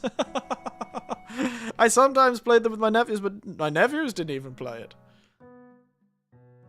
So yeah, but point is, Oblivion Remaster Challenge Run. As a stream, I think it's got the seal's wind of approval. As a game, though, honestly, I don't know. It depends. Are we looking at these as games or as streams? Because as a stream experience, Seal's Winter of Approval. Seal of Winter's Approval. Oh, it was a great idea. It was tough. It was nothing. But I think it was a good stream. I think it was a good stream. Game, though? I don't know. I only played the DLC. So, I didn't experience most of the terrible glitches a lot of people have. It was suffering. So, we'll put it in low B. Could be C if other things happen. Yakuza, Seal of Winter's Approval. Because it's a Yakuza game. I can't not put... Actually, this one is a high A, but I feel like at this point I have to put them in S.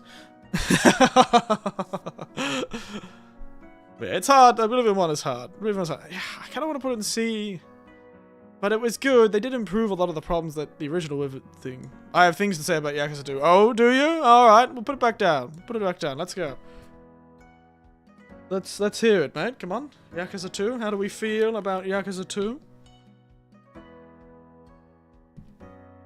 Actually, Yakuza 2 is getting one lost point. For one reason alone. The fucking Haruka minigames. I hate that child. I both think she's an adorable little child, and also, that motherfucker. She made me suffer so much. There's so many of the screams. Where I'm like, please, please, free me, please. Please free me. I should get the scream out, shouldn't I? And this game is a lot. Is it now? Let me just... There we go. Alright. Alright. So here we go. I died a lot because of those prompts in the combat. It was so sudden I ended up losing it. Yeah, I always never got those prompts on combat. But I did have some great thumbnails. Check out these thumbnails. The babies, me being Majma's little boy. Wish I could make this go away. I can. There you go. But yeah, so it is a tough one, the Yakuza streams. I did like the horror movie Scream, I did like thing, but the Haruka, where's Haruka? There it is, this one. This one right here. Guy with a knife, and it's just Haruka's crust. It's like, please, please leave me alone, please. Point is, it was a tough gig. It was a tough gig. So I'm actually going to drop it down to A lower than Alien Isolation. Because honestly, I think it was. I think it was a less enjoyable experience than Alien Isolation. But it was really fun. I don't know, but compared to other Yakuza games, it wasn't as good. I definitely could see a bit of a dip. It didn't feel as fun as 0 or 1.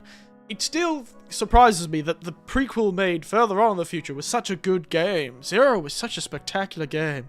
Combat system broken for beat 'em up. More than one guy in the fight, and Kiryu got bouncing from guy to guy, not being able to lock onto anyone. Makes it too clunky. Oh yeah, the combat did get a bit tough. Oh no. Oh, actually, that loses another point. It's down to B now. Sorry, that fucking ninja with his god... that one fucking boss fight. That they kept bringing him back! With his goddamn unblockable fucking every move he fucking did was unblockable, and it really annoyed me, and I'm actually gonna push down... God, I feel like one of these games has to go into C. But yes, that annoyed me so much that I'm actually putting it down, because it loses points. It's good! It was fun! Except for, like, sometimes the combat system just didn't feel like it was made by the same person. There was no way to block his moves. Nothing. There was nothing you could do. And it's really hard to dodge his moves, too. Because he was, like, really constant, and you couldn't dodge that much. And, oh my god, it was sometimes really annoying. It was sometimes really annoying. They tried to streamline it, but then it felt like it took away a lot of options, and, yeah. It was fun, though. The combat system outside that, when I got Kameki Tiger Drop back, that was hilarious. Oh, the Kameki Tiger Drop. And that was the only time it made it easier. Which is why it's going back up into A. But you get the point. The Kameki Tiger Drop was really fun. Even though it wasn't as powerful. But it was good. It was great. We love to see it. It was nice though. It was nice. Otherwise, interesting story. It was a good Yakuza game. It was a good Yakuza game. So at least a lot to die with the family driver, the police woman of Yugi. Yeah, everyone told you everyone failed despite being a one-man army. Yeah, I feel like they were. I don't like how Yugi had to like. I guess of all the characters who could die. Yeah, I don't know. I could predict the storyline.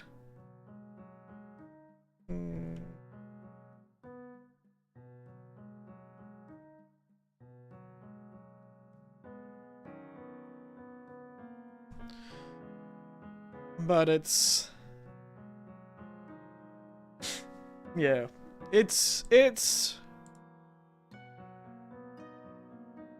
yeah. Well, you know, at least that Yugi dying was kind of unnecessary, I felt. But these Yakuza games, if there's nothing else, they cannot end a single game without killing someone randomly. The amount of times random people get killed. It just feels like they do their final fight, and then they're like, okay, somebody has to die after the final fight. It's such a trope in the Yakuza games. Somebody has to die after the final fight. Nobody can be happy. Nobody can be happy. Point is, it's back up an A, but, you know, I didn't do most of the video games. I did ignore a lot of side content. And I think I would have been more annoyed if I had done the side content. Like, my goodness, those bouncer missions. Nightmare. The twist Terada was weird. That was weird. That was weird. Terada turning up again was a bit strange. Fun. The bomb with no fuse. Yeah. Yeah. Bit weird, eh? Bit weird. Interesting. Interesting stuff. I don't know, it did feel a bit weaker than the other entries. So, if they were in the same ranking, I think some of the... 0 would definitely be an S.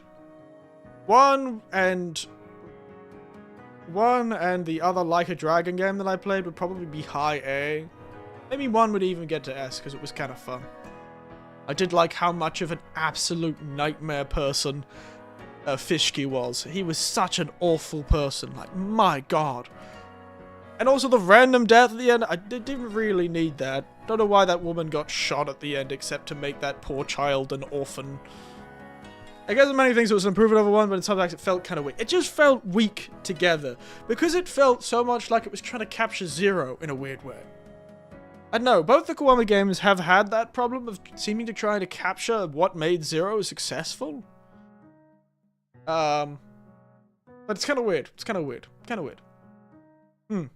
I did like the return of the girls, the cabaret club. That was funny. Sad that the slot car racing didn't come back. Oh, by the way, I saw some. I was at a big supermarket and I saw a slot cars racing course. When I was on my adventure. I saw a slot car racing course. Like an honest-to-God slot car racing course, like in Yakuza 0. The glasses guy's shooting everyone but missing every vital point. Just so much shooting in Yakuza 2. There was an awful lot of like gun violence for some reason. A lot of people getting shot. Weird. But I did have some great thumbnails. Which is all I care about, like me being threatened by Yakuza. Wheelchair guy probably survived that. Oh yeah! That's right, the gold man got kidnapped and then died. Good times. Probably survived that until everyone forgot he was around and he just bled out. Everyone was like, oh, he's probably dead. And he's like, no, I'm still alive. It's like, oh, he's dead. I can still hear him now. And why Ryugi died? Yeah, that was what I'm saying. Yakuza games always have to end with a really unnecessary death. It's just funny that this time it was the ostensible enemy of the game, which I find very funny. But you know, yeah, it's Ryugi dying. Yeah, Ryugi dying was really weird. I'm telling you, these Yakuza games have to end with an unnecessary death. I don't understand why they always have to end with an unnecessary death. So weird. So weird.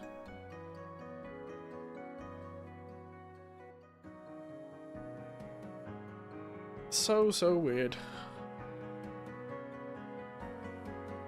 Excuse me. Excuse me. Anyway. Wow, we've almost done 2 hours already.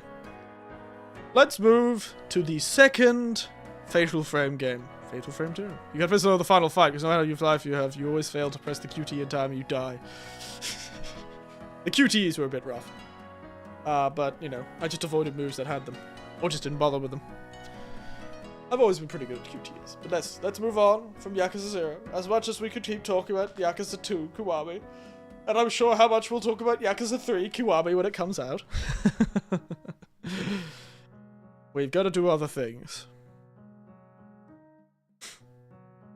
So yes, now let's look at Fatal Frame 2, otherwise known as Zero Crimson Butterfly.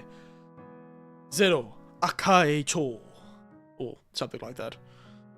Literally deep uses the kanji for crimson or red. Crimson Butterfly. Now, actually, if I were to put this in the actual thing, I'd probably put Fatal Frame 1 high A. I'd probably put Fatal Frame 2, of course, in probably S. I really enjoyed it. It was really good. I liked the new stuff. It improves a lot in 1. It speeds things up a bit. So you don't really feel as if you're always... The ghosts, even though they were super slow in number 1, you still felt like you just couldn't do it. It was like impossible sometimes to like get these ghosts and stuff like that, and you always lost a lot of health, and there was some tough fights in this one. But I think it was very good. I really enjoyed this one. I think it improved a lot. It was longer, it was more interesting. You know, I would have if it had been me at the end of this year and not at the beginning of the year, I probably would have played it again and done the second ending to get the second ending. But, of course, it is a PlayStation 2 game. Therefore, this game gets to go in the category of... Come on, J-Hank. Do it. Do it, J-Hank. Do it. Do it. Do it. Come on. Come on, you guys. Come on, you guys. Come on. Come on. Come on. Come on. Come on. Goes in the category. La PlayStation 2. La PlayStation 2. But yes, goes in the PlayStation 2 category. But it was an improvement. I'm going to put it at the top of the PlayStation 2 category. It's pride of place. But yeah, it was really good. Had the whole town, had a few different locations, had a few different ghosts. The jump scares were funny. The boss fights were tough, but not impossible. And your sister gets pushed down a hole, which is funny. And if I had played this game at the same time as I had played Silent Hill, I probably would have done it again. Should put me on the list. Tier my behavior of this year. Oh yeah? Tier, audience member tier list. Hello, Panda Knives. How are you? Happy New Year. How have you been recently? Enjoyed your Christmas, New Year period, did you, Panda Knives? It's a nice just chatting stream. Enjoy your Christmas, New Year's period. Hey, Panda Knives. What have you been up to? You join us partway through our tier list. Only halfway through, and it's 2 hours. It's taken us 2 hours to get halfway through this tier list. There was an in-video rant halfway through that, though, so... not entirely just talking about tier lists.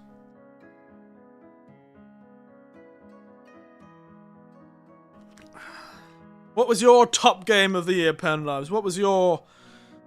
what was everyone's? Been good. Christmas has been good, oh yeah? Yeah, Yakuza 2 rant. Yeah, we started ranting a bit on Yakuza 2.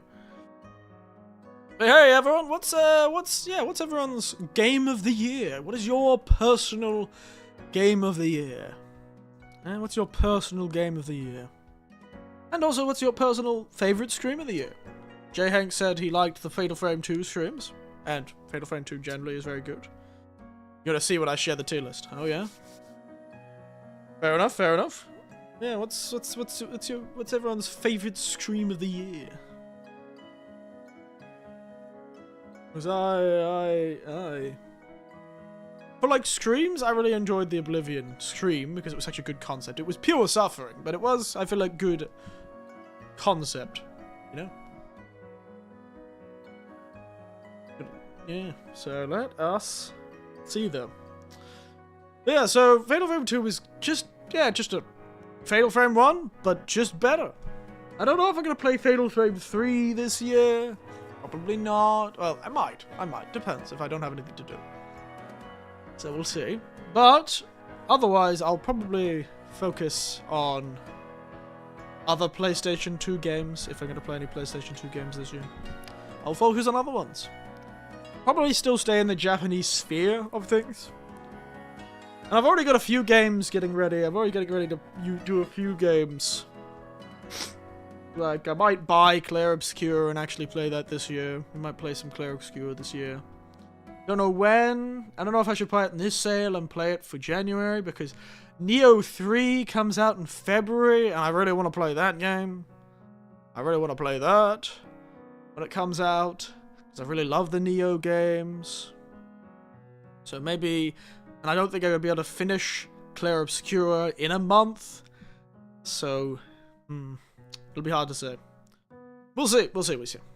You know, maybe we'll spend next month sort of, you know, perusing various games. There is a Japanese horror game that I bought a while ago that I haven't played, which could be good.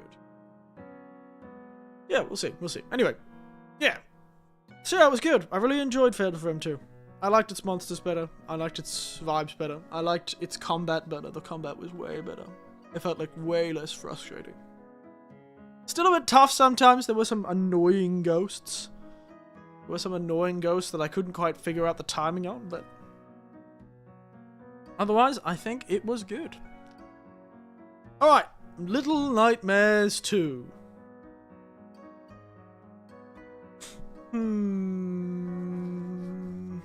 Really thinking what exactly my best game of this year is. Wow, you're really thinking, aren't you? Well, while you're thinking... We'll talk about that. We'll talk about Little Nightmares 2. I accidentally put it twice on this list. We're actually going to use this one because I really think that thumbnail is funny. It's Little Nightmares. Always a good time. I can't really say much. The music's good. And the fact your character gets betrayed by the girl from the first game. Don't know why she's so mean. Come on. She turned into a giant monster. She's so mean. Music great, monster design great, world weird, time strange, TV evil. What is it? The Rapture. Can't even remember what happened to the game. It was a really short. I think it was like 2 streams. It was quite a short, or maybe 3 streams. I know it was really short. It's pretty short, but we didn't like short streams, so maybe that's why it was short. But yeah, child caught by hunter, escapes hunter, finds character from first game. They work together to get through city. They get kidnapped by... They get attacked by weird bullies. And also a teacher with a really long neck. Which is why the screenshot has me with a really long neck. They go through a doctor office. Everyone gets raptured by the TVs. Essentially, they go to a city that looks like London. That's been raptured by the airwaves. And there's a magical tower. And your character uses his goddamn psychic powers to turn Slender Man into... He turned the goddamn Hat Man into dust. And then it turns out, when you save your friend from being an evil monster, you think is your friend, she betrays you, and then you become the Hat Man. And also the tower is made of flesh? It's a whole thing. And you become the Hat Man. And kidnap the friend, and it's timey-wimey, and everything's very weird. It's all art, atmosphere, and weird monster designs. I liked it. Always a good time. I don't think we're going to have a single C you could do better game in this. I just don't see any of these games being so lowly regarded. It was good though. Short, nice game. Bridge the gap between finishing up like the Oblivion streams and the Yakuza streams and all that sort of thing. And moving into the last quarter of the year, which was the big games. 3 months... 3 games. More like 4 months, 3 games, I swear. But before that, we had playing Mahjong with old ladies in the apartment. Honestly, good game. I'd say it's around the Cursed Digichem level. This is Dread Flats. This was a single-screen horror game based in China. It was a Chinese horror game, and it was alright. You know, honestly, just like everything, horror does not survive first contact with the monster. Before the start of the game, it was great at building tension. There were small things, it was creepy, it was spooky, it got under my skin a little, especially when you could hear that person walking at just out of pace behind you. That was great. Great effects, great spookiness. It really built tension well.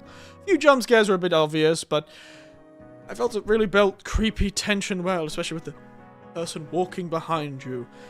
But, of course, horror doesn't tend to survive first contact with the monster. Excuse me. And when you get kidnapped by the old lady to the hell dimension, and then you have to give yourself a lobotomy. It was a whole thing. The lady's monster design was pretty cool. I liked it. I do like the fact that the big, creepy, tall dudes you meet occasionally weren't actually a monster. They were actually the other people. They're actually what happens to you if you stay in the hell dimension with the creepy old lady monster for too long.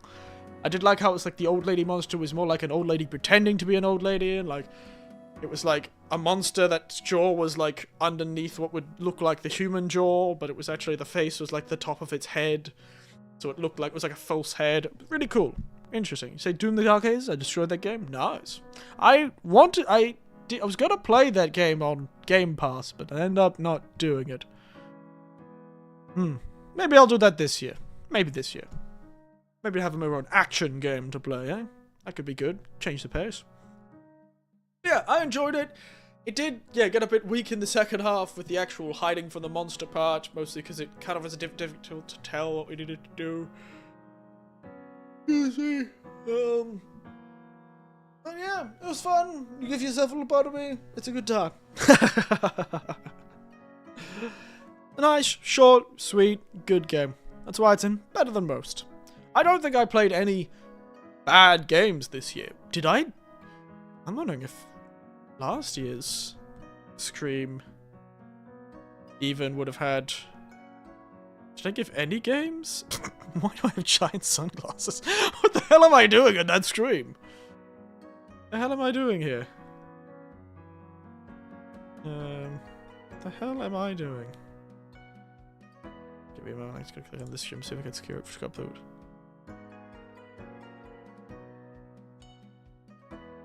Oh yeah, I said the Screamer Awards were disappointing. That's hilarious. I'm funny. The Screamer Awards were disappointing, that's right. The Screamer Awards were disappointing. We played a lot. How many games? 1, 2, 3, 4, 5, 6, 7, 8, 9, 10, 11, 12, 13, 14, 15, 16. So we only played 3 more games last year than we did this year. So what were we saying? What was I saying last year? That really showed her off. We needed more cinematics. We needed more story beats, I think. Yeah. The bad ending wasn't that bad. I liked the sort of end game thing where the whole world went to shit and the oceans disappeared. Yeah. That was cool. Oh, we're talking about Dragon's Dogma. Okay. Yeah. Okay. What did my tier list end up looking like? I feel like there was more disappointing games. Maybe I was just harsher last year. I was drinking Winter Green last year. Okay. Wow, I did take a long time to do this, didn't I? This was a long stream. Alright. Let's look at our final stream last year. God, I talked forever. Jesus Christ. Alright, final look.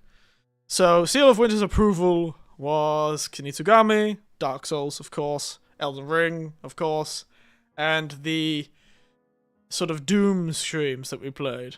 The old game streams. Hollow Knight, we played last year. Black Myth Wukong was always a good time. Just feel like I'm less balanced this year. I just don't have any games that I would really put in the See You Could Be Better, but you know what? Maybe we'll put those down there. I feel like it's a bit mean to... I enjoyed the stream, but I enjoyed it not because of the game itself, but because of what I was doing. So it's hard to say... I'm just going to give it C, which is average. I played along with your outing too. Yeah, I know. I talked a lot. But I'm going to give this... I just feel like I have to put something in C, and I feel like Oblivion's going to hit that, because I don't really feel it. Honestly, I don't remember Everhood, but I feel like Everhood deserves better than that.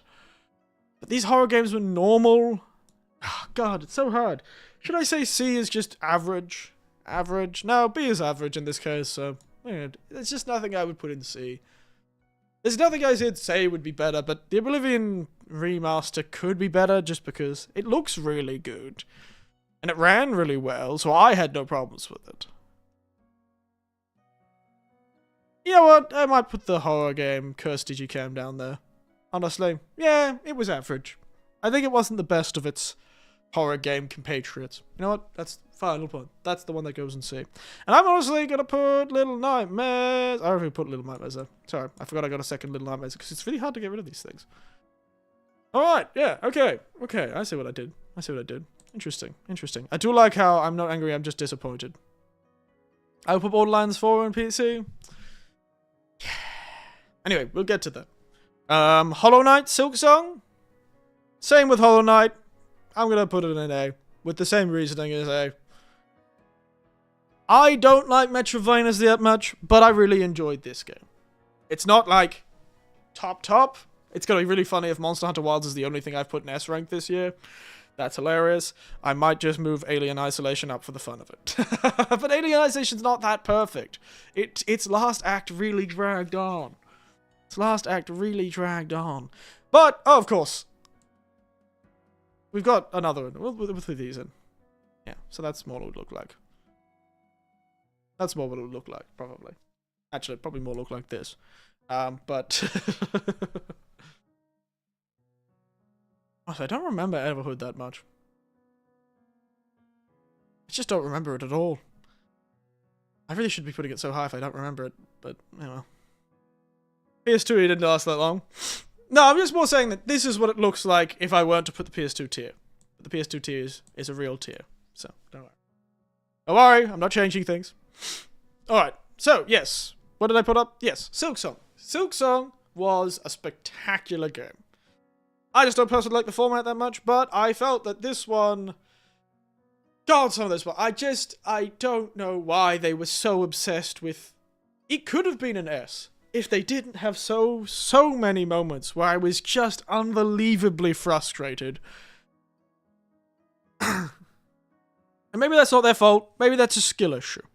But I really wish they wouldn't put so many bosses behind so many gauntlet fights. I know you want to show off all your cool enemies, but please don't make me do gauntlet fights. Leave me alone. I don't... Leave me alone with this sealed in a room gauntlet fight bullshit. Oh my god, that's pretty much the only reason I'm putting down an A and not up an S. The Seal of Winter's approval and always a good time, because holy shit, those gauntlet fights were just tragic. Especially in the last part of the game. God, leave me alone. Leave me alone. Just want to fight the boss. Not fight the boss's fucking harem. Jesus. My goodness. Also, the last boss kicked my ass. Holy shit. That last boss killed me. I was no chancing at that last. I spent like I had a massively long stream for a goddamn boss fight. One boss fight, the last stream. All just the final boss fight. My goodness. But otherwise, it was good. It was fun. I felt it was easier to do things. This game, I felt there were a few things. I didn't need as much assistance to get the secret ending. I felt the Hollow Knight secrets were a lot more difficult than this game's secrets. Silksong, much bigger game, but the secrets weren't nearly as difficult to pull off. Or at least the secrets that were like things, like secret areas, secret things to do, secret powers. They weren't nearly as hard to find. Another demerit against it is the tool system with the shards. I don't know why they decided to do that. They should have just had the tools recharge at the benches. I don't know why we needed to have this shard system. Seems like a layover from an older version of the game. Point is, I think it was a lot nicer, this game. Honestly, I probably would rent it higher in, like, ease of access, in a weird way. Much more difficult playing-wise, but if that wasn't a problem, if you're generally good at games, then I think this game would be easier for, like, the Metroidvania thing. I felt like you were able to find more stuff more easily. Whereas in the original Hollow Knight, I would have never found some of those things. I would have never found those secret versions of the spells. That would have just never happened. I think I would have struggled a lot more with Hollow Knight. It was a lot more difficult, a lot more obfuscated. I'd think. Yeah? So yeah. But this game was definitely, difficulty-wise, way, way more difficult. Screw that gaming training to put me on the goddamn hunter thing. Point is, I'd probably put this higher than Hollow Knight. The original Hollow Knight. It was really good. It was really good. And that's all I have to say about that. Borderlands 4... It crashed a lot, if I remember correctly. It had really poor performance. Combat, great. Storyline, as good as Borderlands can be. I like how they had some serious side quests and some heartfelt side quests. I'd love to put it in A or B. And it was a lot easier to play. It really saved me, because Hollow Knight was really difficult to play sometimes, and I get really frustrated. But I was good to have that. It was good to have that much easier, smoother experience in the Borderlands series. It was a bit big. It was a little large, a little big and full of stuff. Like, I appreciate it. I appreciate what they were trying to do, but it was a lot. It was a lot. I have to admit, it was a lot. It was a lot. So, I don't know. Bigger Hollow. But it was good. I liked the combat. I liked it better than 3's combat. I think I'll remember this game better than I'll remember 3. The open world was alright, but I feel like it did... I don't know, it's a struggle. It's a struggle. I do want to just put it in B, low B. So I don't think I'd put it in C. In your opinion, you'd put it in C. But I wouldn't, because I think the combat brings it up. The performance was worse, which is the only reason I would put it in C, is because of the performance. The performance was a demerit, and it only crashed once or twice. But that's already once or twice too many. And there's sometimes the frame rate would be pretty tough, but again, I was also screaming at the same time as I was playing this game, so there's something to be said for that. Which is why I'm giving it the benefit of the doubt and putting it in B, because it was better. It wasn't terrible. I'd say it was a 65%, a 7 out of 10, 7.5, probably 7 out of 10. It was good. Coast Ishikawa was a 6 to a 7. This is like a 7 to a 7.5. Whereas everything above it was probably higher than that. And again, I feel like the Bolivian streams are getting a bit of a bad rap, but I think they were close to each other. And I just don't remember Everhood. I should just put Everhood in 3. I'm sorry. You just didn't leave that much of an impression, Everhood. I'm sorry. I'm sorry. I'm sure you were really good. I like the first one better, though. It just feels like I don't remember it all, so I should put it in C because I don't remember it all. But it was a lot happened this year, so it's not really my fault that I don't remember. It's not really the game's fault that I remember it. Not, and my opinions at the time I played the games. I'm a man who likes things. I should stop complaining. I think this was better than the Oblivion. No, it would be almost C. The performance was terrible, so I'll go with that. It's tough. This is tough. This is tough. I don't like this. See, I can't remember what this is about. I can't remember. I should make that a new category. I don't remember this game at all. Silent Hill, honestly, once I turned the difficulty down, seal of approval. Loved the game. Loved the aesthetic. Loved the storyline. When I started, the first playthrough was a bit tough because of the combat, but once I got into thinking about the sort of allegory nature, when I started like mulling over what everything could mean, what this means, the Japanese aesthetic, sort of thinking about what I know about old Japanese society back then. It was great. I loved it. I loved the realization I came to that this was like basing on like current events, but also past events. It was this sort of mix of past and future, present. Once you played chicken mode, once I played chicken mode, J-Hank, once I played story mode, J-Hank, I could actually enjoy the goddamn story.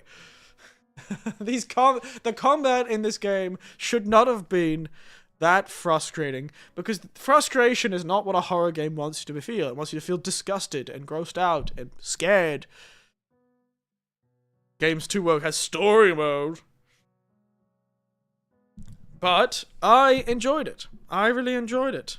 I think it's up there. I think it's up there. I played it through 3 times. That goes to show. Nothing else. I did really enjoy it, and I liked how they did the secondary storylines. I liked how more was unveiled each time you go through the story. I liked how the first ending was you getting high on pills and beating everyone to death. It was a good time. We love to see it.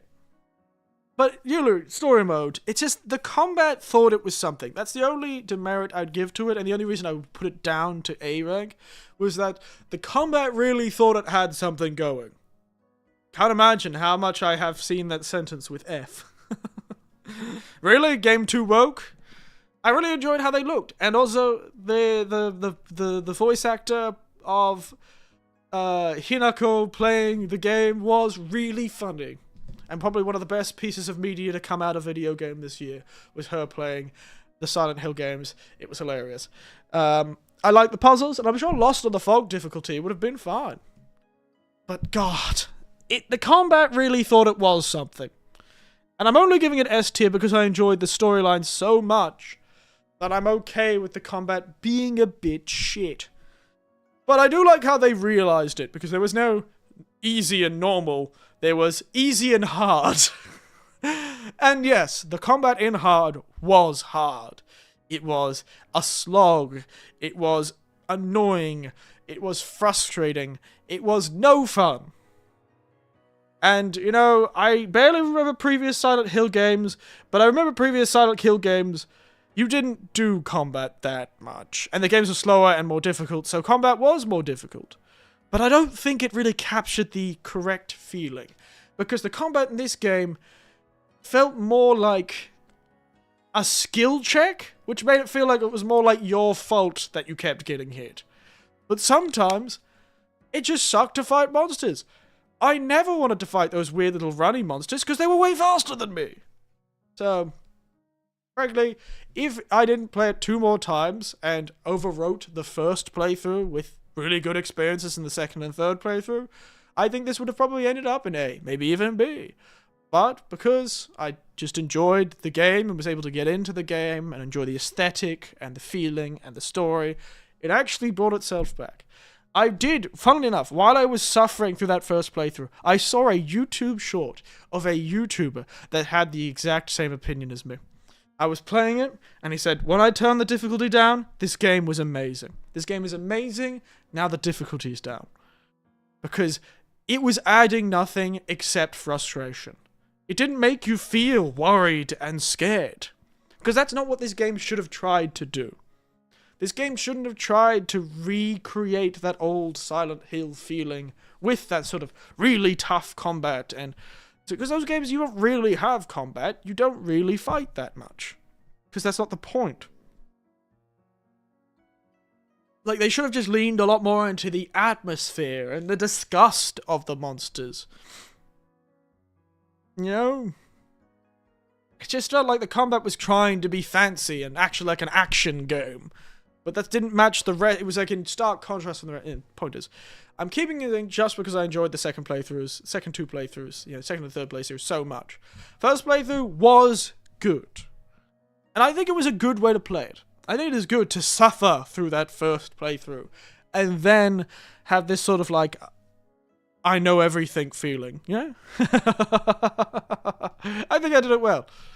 As a whole, I seal of my approval. Bing. But then again, I'm weak to things with a Japanese aesthetic, so... Which is funny that I'm putting Cursed Digichem all the way down there. It's more because I don't remember that much about it. It was good, had some fun stuff. Interesting. C for I can't remember you, Everhood. I'm sorry. Every time I see it, I just can't remember it. And that's it. That's this year's streams. I didn't watch the Game Stream Awards this year, so I can't be disappointed by them. I play the streams, so I can't be disappointed. So there's actually no games that I was disappointed with this year. No games that I was genuinely disappointed. But then again, I'm rarely disappointed because I am a man who likes things. I am generally easily impressed, and I am generally okay with most things. I guess it's because I'm good at choosing what I will like. I don't think I've ever chosen a game that I thought I would like and didn't enjoy it. You know? So, maybe that's just... Maybe everyone else not enjoying games is just a skill issue.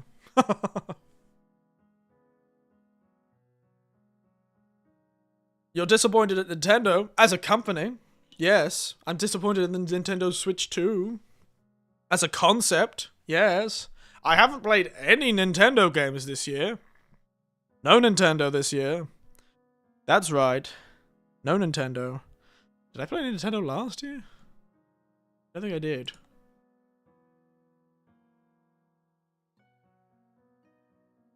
I played a lot more horror games last year.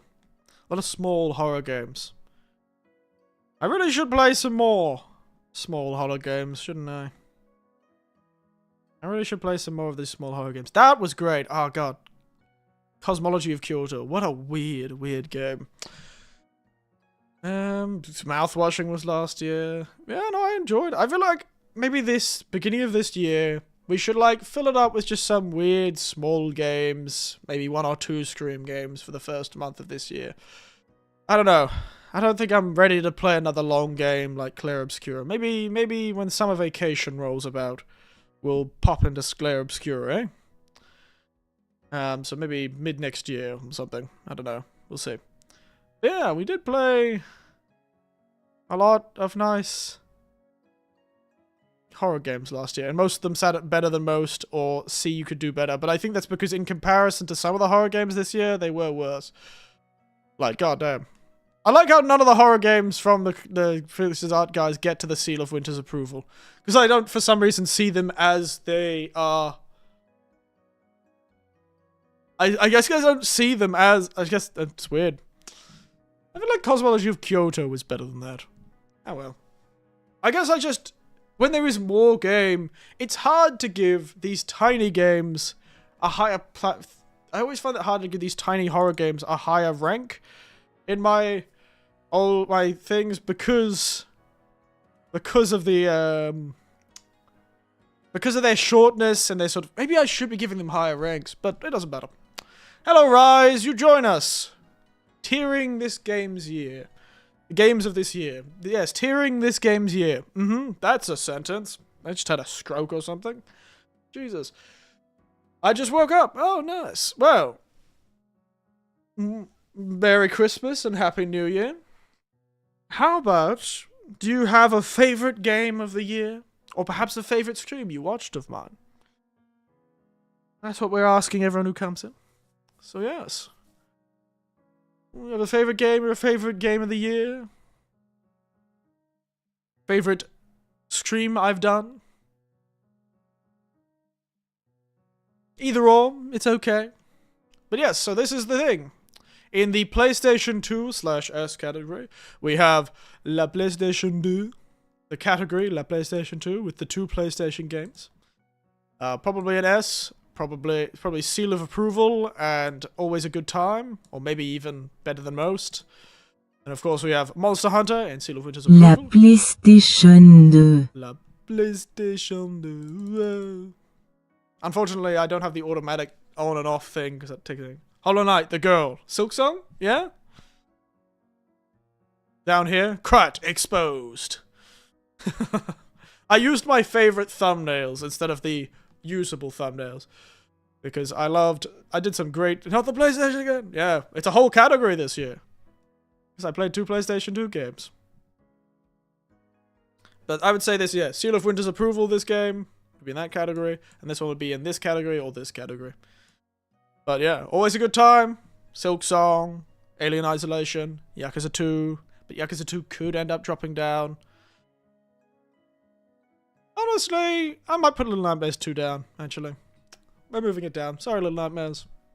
Great art, great vibes, great music, but yeah, you're a B, not an A.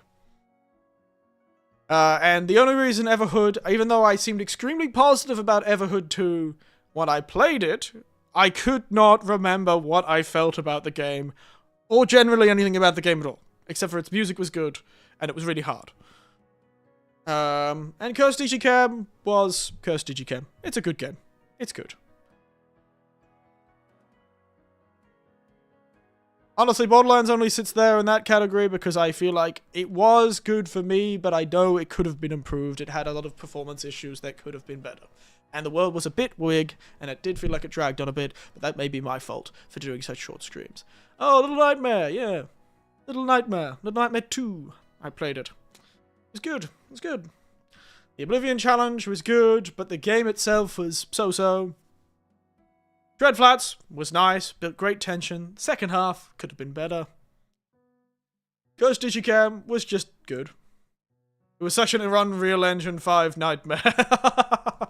What, Borderlands 4? Yeah, but all of the games we were playing at that time were all, except for Silksong, both Silent Hill and Borderlands were Unreal Engine, and Silent Hill did crash a few times. But I feel like I just want to keep it in this category for an arbitrary reason, as I really enjoyed it, and I like the Japanese aesthetic. It did crash too, though. I should have probably put that that low. But at this point, screw it. Screw you. I liked Silent Hill enough to not care, whereas the Borderlands sort of chunky, the way you, like, jump on your bike and suddenly your frame rate goes to 2 frames. I don't know. That really didn't feel nice. Mars didn't have Unreal, but it did crash a lot. Yeah. I don't think it was their fault. I still think it was Nvidia's fault. With that goddamn frame. It was literally only frame generation. When I turned the frame generation off, J-Hank, it started working again. It didn't crash a single time after that. Except for one time, where I had mods installed and I think that caused a problem. But that's not the game's fault. That was me modding it. Because my nephew was like, hey, we should play together, but we didn't have much time to play together, so we used to do some mods. I'm gonna share the tier now. Yeah, sure. Give it here. We'll have a gander at this tier list, shall we? The J. Hank Extraordinaire yearly tier list of his games. Share us the tier list, mate. Alright. Could I throw this on...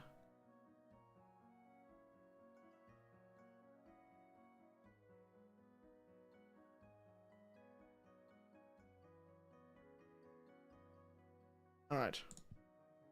I should be able to throw this on the... There we are.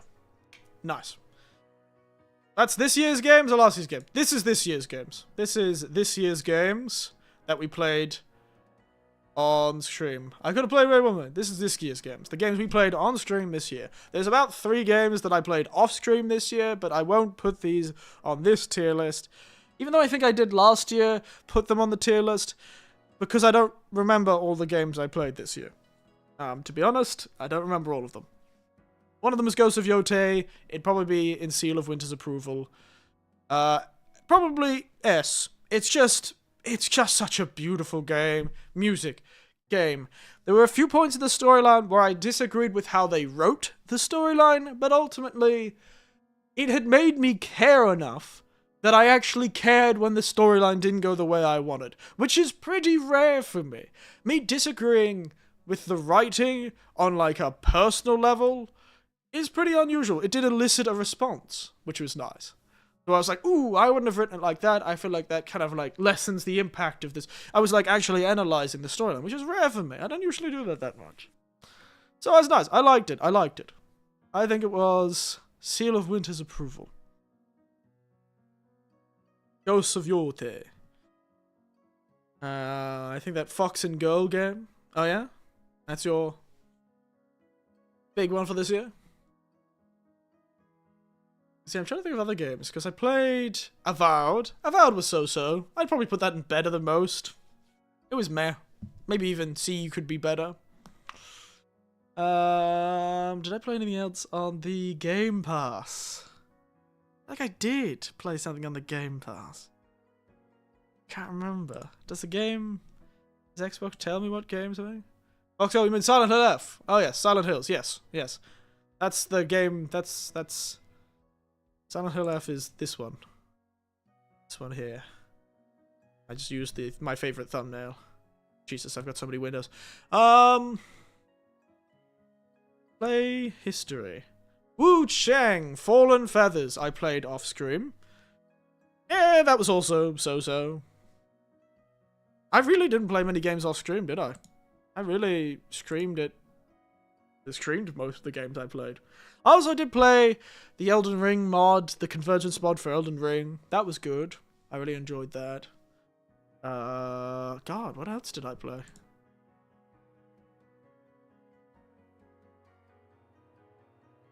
Yeah, not really that many games.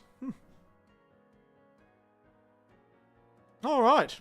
Okay, let's look at your tier list anyway. Let's get to your tier list. My God, Jesus, you've been busy, haven't you? The working adult. The child. I shouldn't be so mean. Sorry. Alright, so what do we got? Let's start. What do you want me to start? From the bottom or from the top, J. Hank? I do work too, dude. I know, I was making fun of you. Yeah, streams are just a lot more difficult to do, and I get to, it's because I sleep too early. I think that's why I have no time to play any games. I get home at like 5 PM, I cook my dinner, and I either stream, or I play a few games for like 2 hours, and then I go to bed at 9 PM. It's my fault that I don't get anything done. And then on weekends, I often go out, and I do things, and I hike, and I just don't have as much time anymore. Alright, so many Sonics, I know, right? So, let us have a look at what we've got. We'll start at the bottom, why not? We've got Sonic Heroes. Wow, Sonic Heroes. You know, I bought that for my nephew when he was a kid. On PlayStation 2, Sonic Heroes. I did buy that. Got into a Sonic craze. I know, you kept mentioning it. Every time we come to the show, like, I'm halfway through Sonic. I hate Heroes so goddamn much. I remember it being a really meh game. It actually, one of the levels gave me the heebie-jeebies, weirdly enough. Because even this day, I do get occasional weird vertigo sometimes. And weirdly enough, that game activated my vertigo. Like that sort of like fear of heights feeling. Because there's one level where you're like grinding across levels so much.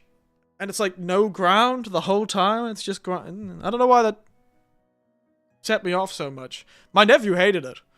But yeah. So we got Sonic Heroes. We got something on the Genesis. Is that Mickey Mouse? Almost through the damn computer. Is that Mickey Mouse? Is that Fantasia?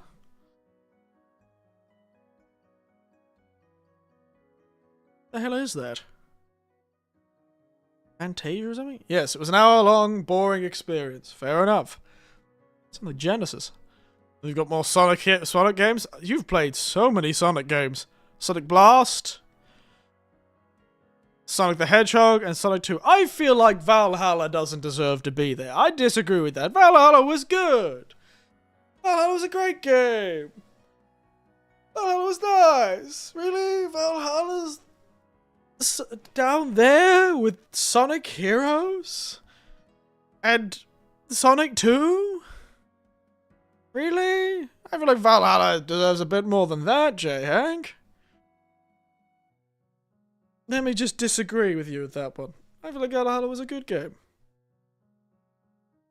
I'm pretty sure that's Valhalla. That looks like Valhalla. That looks like Jill or whatever her name was. I played that game so long ago, I forgot most of the characters' names. I wanted a bartending experience. I got gay drama. Well, you know. And no ice cream. There wasn't just gay people. There were straight people as well. You just got a romance drama. And a girl whose girlfriend died. Yeah, but it's Valhalla. That's why it's called VA Hall A. VA2 Hall A, but it looks like Valhalla, which is why I call it Valhalla, because that's what they're trying to go with the name. But yes, you want a bartending experience, you got to get it. That's true. It is definitely more of a visual novel experience than anything else. But yeah, okay, fair. It's not your thing, but I liked it a lot. I would have probably put it up in B, or at least B or A, which I think I did when I actually did review it, when I actually played the game. I wanted to serve drinks, man! Yeah, but the problem is, most people don't just want to serve drinks. And to be honest, to begin with, most of the drama was not you. You weren't part of the drama. It was sort of more the drinks you gave to people caused the drama. Yeah, it's fair. It's fair. It's fair. Fantastic Four video game? Jesus. The Fantastic Four video game? The hell is that? That's like the old movies, right? That looks like the...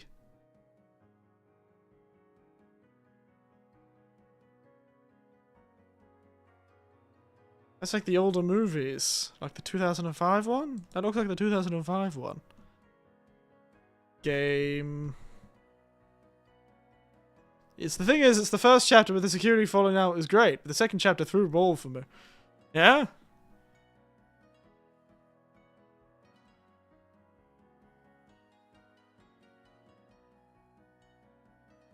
Fair enough. The Fantastic Four. I could recognize that specific aesthetic of mid-2000s superhero movies from a mile away. I really can see. I saw that and I was like, that's the 2005 one.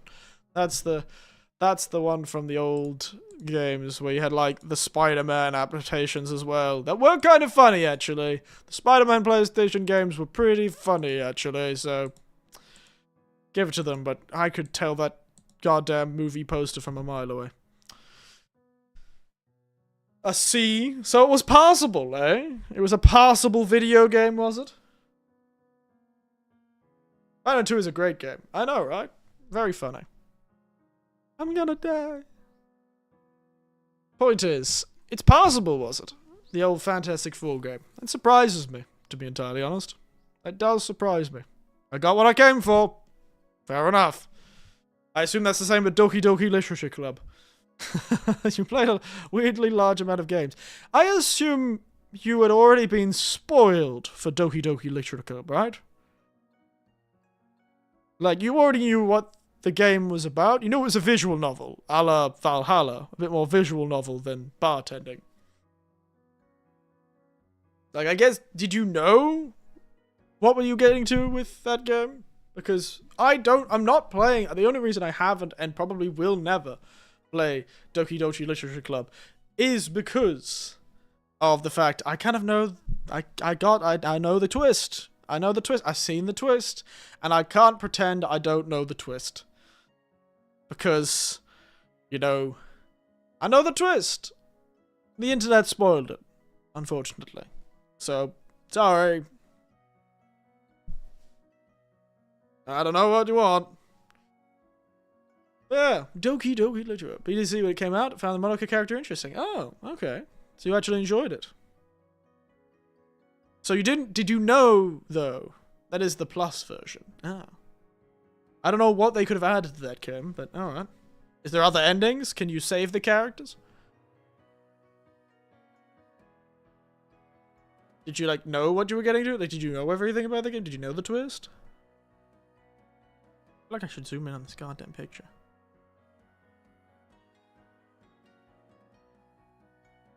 Okay. Is that... She changes your main plot. There's a save for free. Tragic. I'm surprised he didn't put it down on D tier just for that. Alright. Is that Deus Ex? Is that Deus Ex Mankind Divided? I was not expecting to see that. My goodness. The year of our Lord, Deus Ex Mankind Divided. Year of our Lord 2025. Deus Ex Mankind Divided. Who would have thought? I played Human Revolution. It's alright. It's alright. Almost did the whole game without being caught. Real stories which slashes with the playing part. Oh, I see. Weird. It's the mobile game. The... What? What? What do you mean that's the mobile game? What the hell are you talking about? Deus Ex Go? What the fuck are you talking about? Mobile game? That is the most dystopian thing I've heard all day. Can't be serious, right?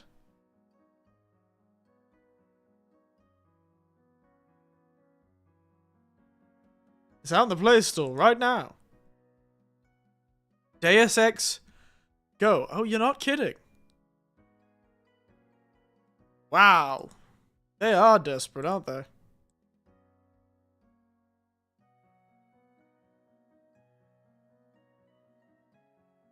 A tactical board game. What is it, like XCOM? Okay. Deus Ex Go. Why is it called Deus Ex Go? Why the Go part? Oh, is Go a series of games made by this company that they just do something Go? Is that it? What is that? Are you being serious? This you played the mobile game? Jesus Christ. I got it free when the pandemic started. Why? Why would you even you got it for free? Why would you play it? What? This is confusing. Why would you had all these other games and you played a mobile game for a Deus Ex series that no one really liked? It's tragic. And you gave it a C. It was there. Took me a day. Jesus Christ.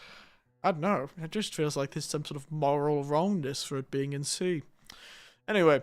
Grand Theft Auto. Which Grand Theft Auto is that? I cannot read the subtitle. Liberty City? Liberty City Stories? Never heard of that game? Neither have I. Or Deus Ex? You've never heard of Deus Ex or Deus Ex Go? Because Deus Ex is a good series of games. Well, the first one was good. Liberty City Stories? Oh, wow, look at me. Knowing my games. Okay, Liberty City Stories. Any thoughts on that one?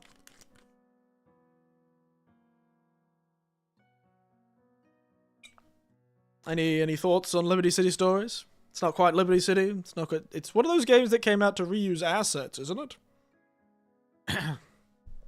Isn't it one of those asset flip games?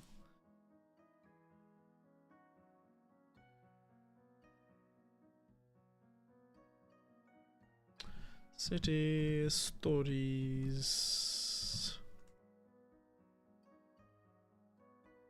Yeah. Great OST, bad story, strange mission designs. Fair enough. It was a PSP. There you go. Anyway, then we got the two Sonic games. Shadow the Hedgehog. My nephews loved Shadow the Hedgehog when they were younger. Like the game. They're like, ooh, with guns. Because it seemed cartoonish enough that their very strict parents would buy it for them, but it also still had guns in it. So they were able to play with gun games that they never really got to do when they were kids until they were able to play Halo. Well, those nephews weren't. The other nephews were able to play Halo. Don't really rush to Go. No, I had an experience with Go. Fair enough. Sonic Adventure and Sonic the Shadow the Hedgehog. I feel like you talked about Sonic Adventure on stream a lot.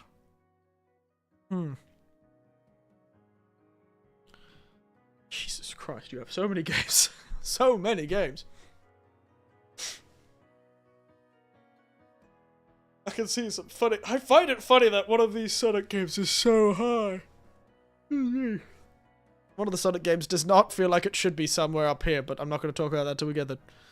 I'd have bought a Dreamcast for Sonic Adventure 1. Yeah.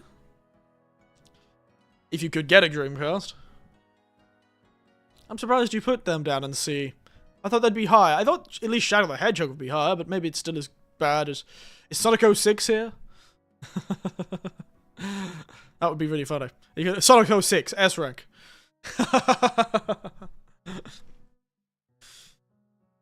Top rank, Sonic 06. Shadow is bad, but it's fun. Is Shadow the game where they had like 100 different endings?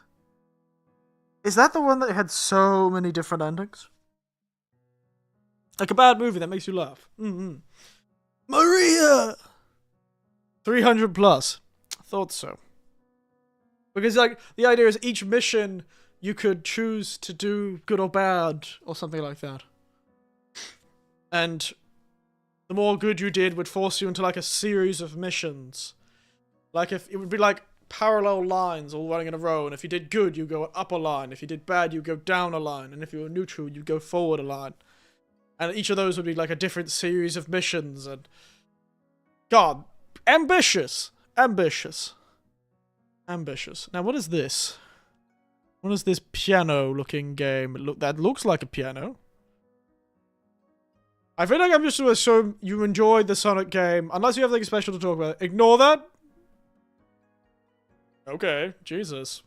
Now I'm really curious. What's the piano game? What secrets is he hiding? Why is it here? What does it say? It's a book? Okay. Damn, I didn't realize this was book club. Jesus. Book club, eh? You're like, ignore the book. We don't read books here. Sorry, I'm a gamer. I don't want other gamers to know I read books. I would lose all my gamer credibility if they find out I read a book. Oh no. Anyway, Sonic. If you have anything specific to say about anything in rank B, give us a shout, but we'll run through it. So, some sort of other Sonic game that I don't recognize. Another Disney property. Where the hell are you finding all of these old Disney properties?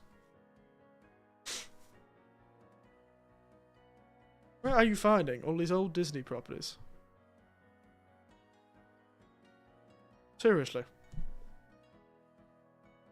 World of Illusion. No, because I had to explain how they crashed the whole economic power with the dollar of the gold fraud. Oh yeah? That was one of your games of the year, was trying to crash the world of the economic crash the world economy with gold fraud. Is that what you're trying to do? Aren't they a de facto currency anyway? It's not based on the gold anymore. It's not backed by the power of gold. It's backed by the power of itself.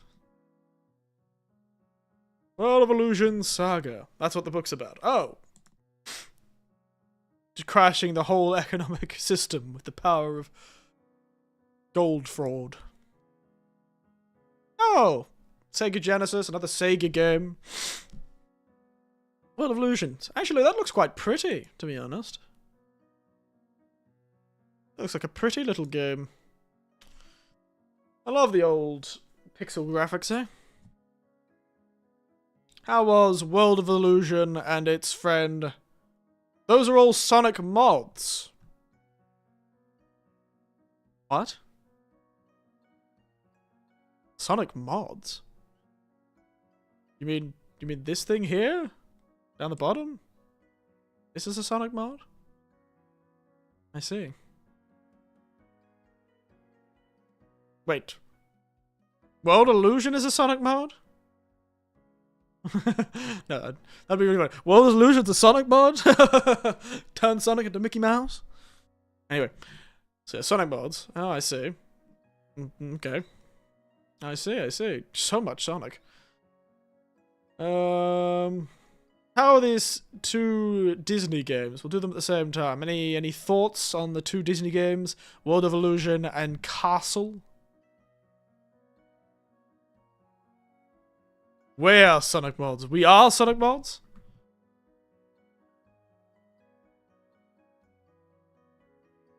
We are Sonic mods? Damn. Actually stylish. But the old Castle of Illusion. Okay, I found its name. Castle of Illusion.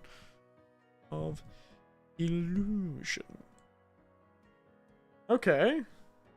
Castle of Illusion. Fun, but very hard. Okay. Castle Illusion was fun, but very hard. Both of them. Okay. Is this on the Game Gear? Damn. Game Gear. Sega Game Gear. Castle of Illusion. Interesting. So one of them was like, they're both side scrolls of a sword. They do look very pretty. That one looks more like a Metroidvania of the older style, whereas the World of Illusion looks really pretty.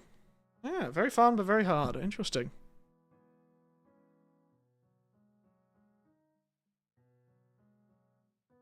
Alright, alright. Sonic, again. Sonic. That one. I can't remember what it is. It's like the old Sonic 64 or something. Yeah, interesting, interesting. Wow, you really went through history, didn't you? Maybe I should do more of that. Really go back in time. Killzone, classic. One of my nephews that was allowed to play violent video games really liked Killzone. Bit of a weird series, but Portal 64. That's Portal 64. Is that Mario 64 with portals?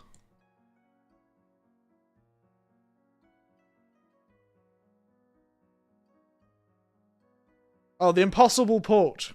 Oh. Portal 64 is an N64 DMEG. Oh.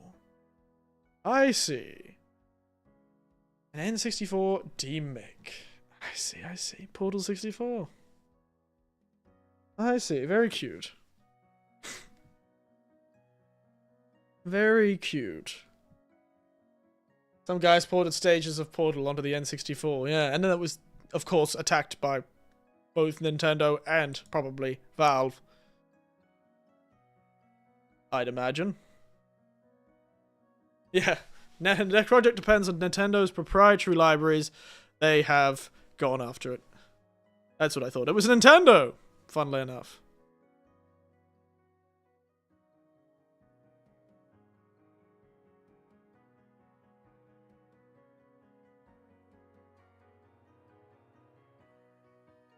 Damn. Tragic. Nintendo was like, no, no, no.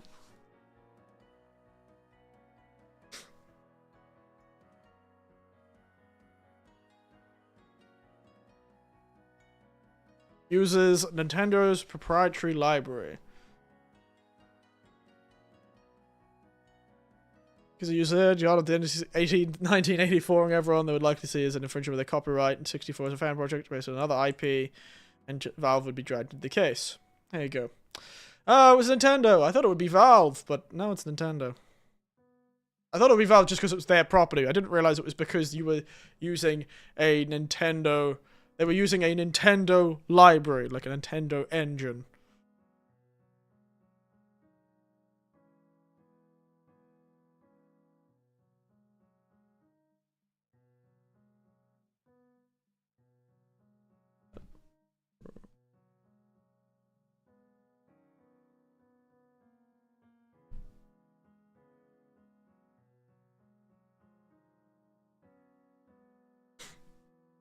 There you go. I think I'm interested in how the mods are Asian. That's fair enough. So it must have been the Nintendo library.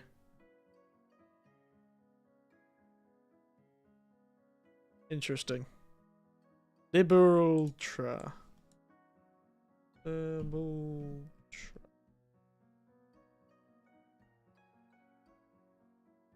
Lib Ultra, sorry, as the official SDK to make all Nintendo 64 games. Oh, I see. So yeah, it's how they do things. It's essentially their way of doing things. Interesting, interesting, interesting. Anyway, move on. I remember hearing about Nintendo Portal 64 a long time ago. I think one of my nephews mentioned it. And we've got more. I've got a Halloween Sonic game on the Sega Genesis. We've got Sonic something on something. Not too sure what that is. I'm kind of curious about this game. What is this? IB? IB? IB wondering what this game is? What's this one? Original Sonic game? Oh, the original Sonic game. Okay. Was that what it looked like? Oh, that must be like a re-release pic. I don't remember the case being that. IB, an RPG Maker horror game. Oh, it looks like it. That's for sure. Does look like it. I know, they always have this weird aesthetic, those RPG Maker horror games.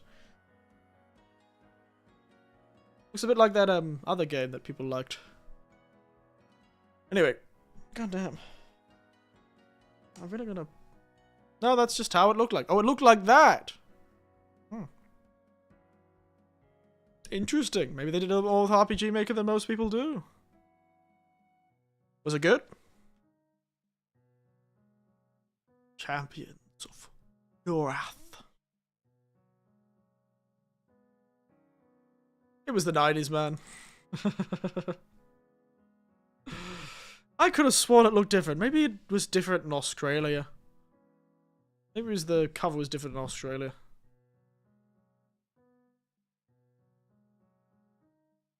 Champions of Norath. Now that's a PlayStation 2 game. Now that is a PlayStation 2 game if I've ever seen one. Fine, short, easy, or maybe if I'm good with puzzles. I see.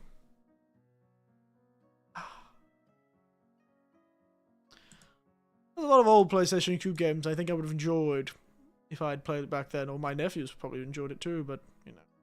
I could only play games. Some of my nieces and nephews could only get games that their parents approved, so I couldn't buy all of them. And I had too many nieces and nephews to be buying all of them games all the time, so.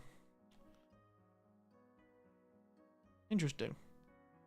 Champions of Norath. How was that? Champions of Norath. Old PlayStation 2 game. Along with Land of the Dead. God, we're only like halfway through.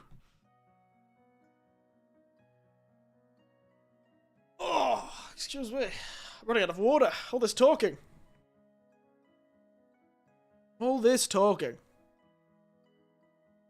I know my heads have become like they're hiding. I stretched and went backwards. Yes, good times. Champions of Norath. Land of the Dead.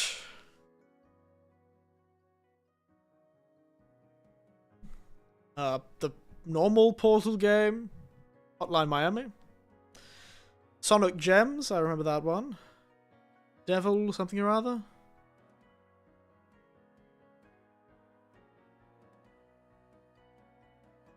Yakuza 2 in A. It's fine, actually, RPG, but actually. Oh, who would recommend it for RPG fans? Sorry. Your games are so boring, I'm yawning. Ah, making fun of you. Alright. Line of the Dead. Alright, alright. I think I know that one. What's this one here? Actually, give me a... Got the one on the right, Devil something or other. This one, Psycho something or other. Psycho Halloween. And Yet It Moves.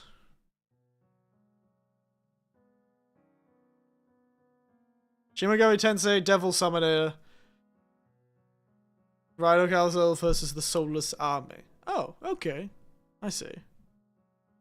Is that one they got recently a remake?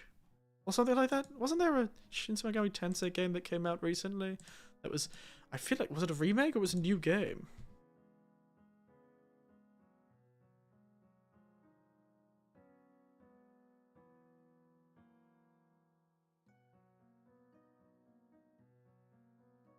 Yes, play that instead. Oh, okay.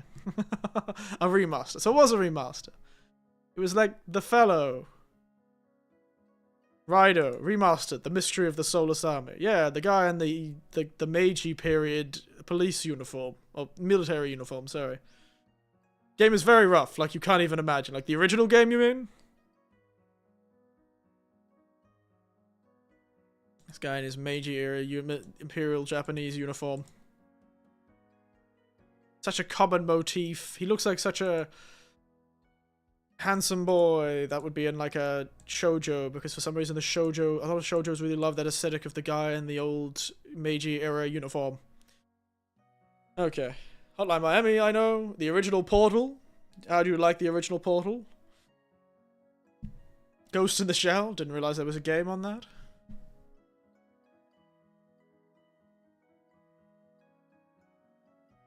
That was the Shin Megami Tensei game. I can already tell. Girls dig the uniform, I guess. It's not a great uniform. Considering what no, actually they changed the uniform by the time of World War II, so it wasn't that bad. But that Imperial Japanese uniform is generally well liked. Very interesting. Psycho Pump, it's free. Play it. It's good. Okay. I can probably guess what it is about, considering it's called Psycho Pump. Psycho Pump is a very specific thing. That is specifically the mythological being that transport people from the living to the dead. A psychopomp is something like the Grim Reaper or Hermes. Hermes was a psychopomp. A Valkyrie, I believe, are psychopomps. They're like the transporter, aren't they? Psychopomp is like a person who transports living to the dead.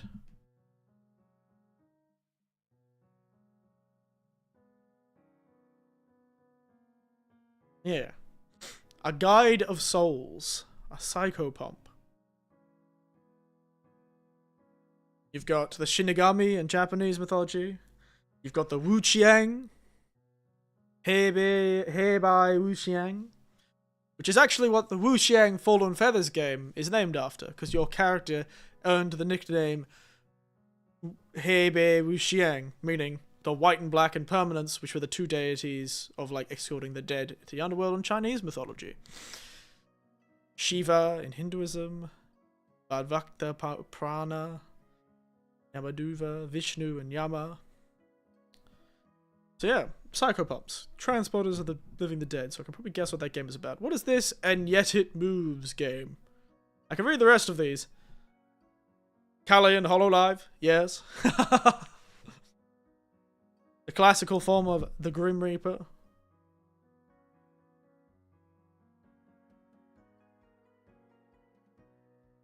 But the Grim Reaper is also death and also a psychopomp. He's both. He's not just a psychopomp. The Grim Reaper is both death and the psychopomp. Because they definitely do different things. I think I suggested that game on Discord. Did you now? It doesn't help me very much that you suggested a lot of games on Discords. And should oh, there it is. And Yet It Moves. Okay. Oh, it's the paper world. I see. Yakuza 2, we already know about that. Ghost in the Shell. Ghost in the Shell. Also a game where you twist the screen. Oh, that's very fun. In the Shell. Game. How many video games have been in Ghost in the Shell? 3, 4. Whoa. Damn, the tight. If this was in the modern day and age, I would think that was goddamn generated. But the first Ghost in the Shell game in the original PlayStation has the most hilarious, the most funny, like extremely anime, 90s anime aesthetic, sort of cover for the original PlayStation Ghost of the game. One on PS1, one on PS2, and one on PSP. Wow. It's a 3D game. God! They were so extremely raunchy with their title screens, weren't they? My god. Ghost in the Shell, standalone concept. God, if you look up Ghost in the Shell games, the first thing you get is the unappreciation Ghost in the Shell games. And it's this YouTube video. Let me pull this up.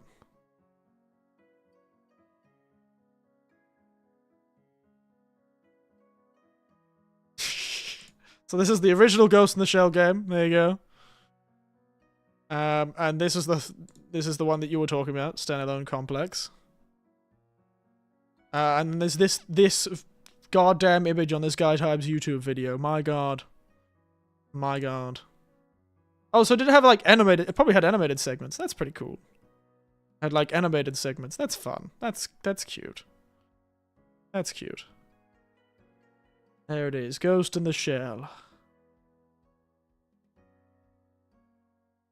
PS1. Oh, interesting. Because you haven't read the Ghost in the Shell. I know. I know. I know. I know. I know. I'm aware. I am entirely aware. I know. I know. I know. I know. I know. I'm not stupid. I like this. Though, funnily enough, I hate to say it, if you had showed me this today in this day and age, I don't know, I would have assumed it's AI generated. I don't know why. Something about this struck me as AI generated for a moment when I first saw it, which is pretty tragic that my brain has become so sensitive to it that it's probably seeing it when it doesn't need to. Anyway, fun. Sonic Unleashed. Now this is something I'm curious about. I know, right? My brain is just overly sensitive to AI that I see it as AI for some reason. My brain was just like, ugh, the video got to me. I know. The video's cursed me. I can't enjoy anything anymore. But speaking of enjoying things, why is Sonic Unleashed in B?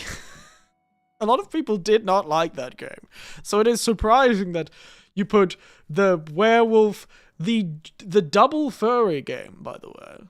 Sonic is already an animal, and turning into a werehog, or werehedgehog, is somebody's thing. Feels like a specific thing that somebody wanted to happen. I swear, it's a good very Sonic game, is it now? Is it now? Okay, I'll have to believe you. Isn't that part of its era of where, like, they would kind of get a bit edgier, a bit more, like, they were trying to do anything. They were seeing what stuck. They were throwing shit at the wall and seeing what sticks. But what a weird game to see. Also, Psyop. I feel like it's been a long time since I saw that game. Bit of a blast from the past. On all technical levels, it's very solid. I see. I see.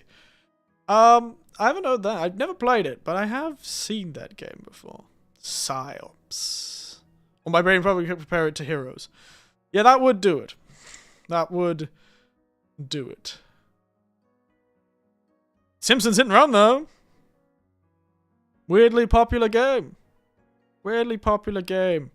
Simpsons Hit and Run. Yeah, both solid games. I remember them both being quite well liked. Well, my nephew played it, I think, and he liked it. So, and Simpsons Hit and Run keeps getting referenced to this day for some reason. Best Simpsons game, yeah. All right, let's check out your A. We're almost done. I'm seeing a few weird things that I didn't know were real games.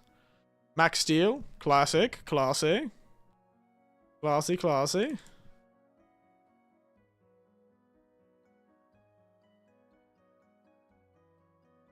Gotta love Max Steel. What a funny thing to have a video game, but, you know, be not I suppose. Max Steel. Matched with all the series, and it was surprisingly good. Yes, I feel like... God. Wasn't that a 2000s, like, animated TV show or something like that?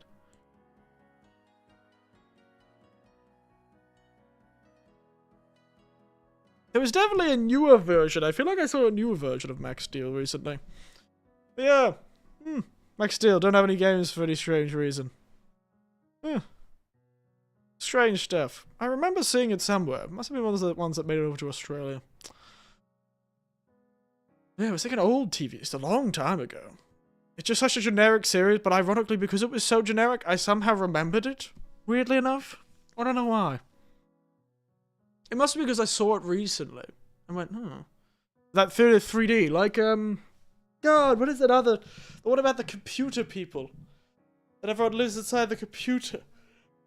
At the same sort of rudimentary 3D. Oh, excuse me. God, what was that series? There was a series that also had rudimentary 3D. That was about computer people. No, well, maybe Tron, but no, this is different one. A different one. And no, not that one. No, it was like... God.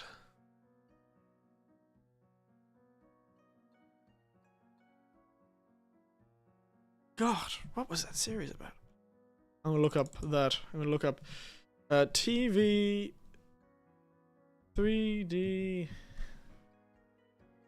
animated show Reboot. I think it's Reboot. About computer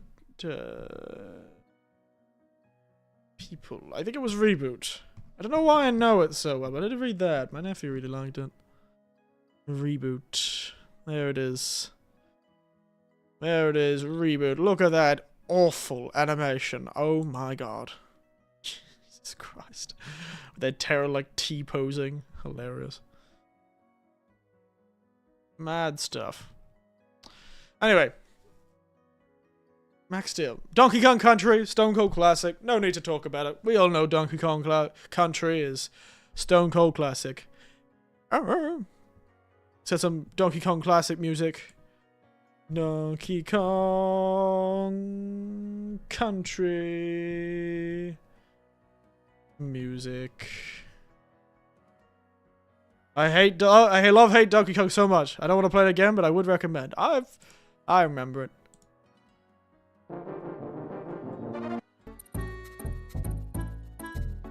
Give me a moment.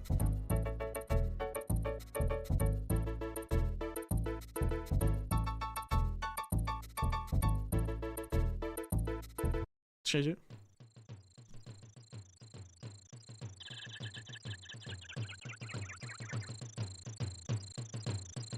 Loved it. Don't come near me ever again.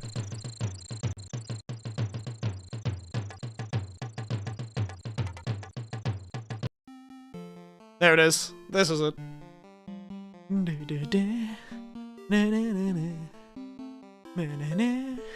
Having some flashbacks, are you, J-Hank?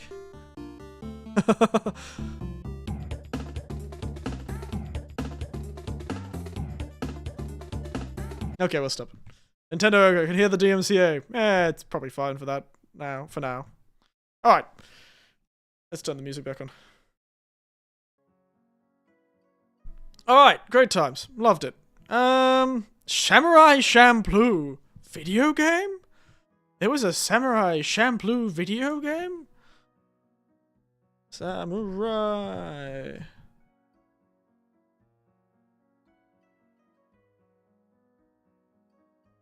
Champloo. Good old famous Watanabe. Made by Suda51. Honestly, perfect guy to make it, to be honest. That does very much seem like a Suda51 project. I'll give him that. Good old Shinichiro Watanabe and Suda51. What a combination, eh? Samurai Champloo sidetracked. Oh wow, classy. Oh, it does look like Suda51, doesn't it? Funny. Wow. Is Suda51 that made God Hand?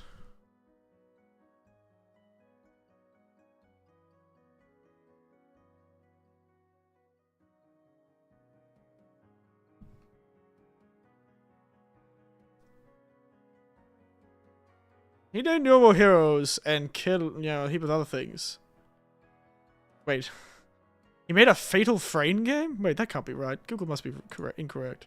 No, that was the guy from Capcom. Ah, they feel very similar sometimes, though. You have to admit, there is a similar feeling between, like, those games. Oh yes, his project was the Let It Die series.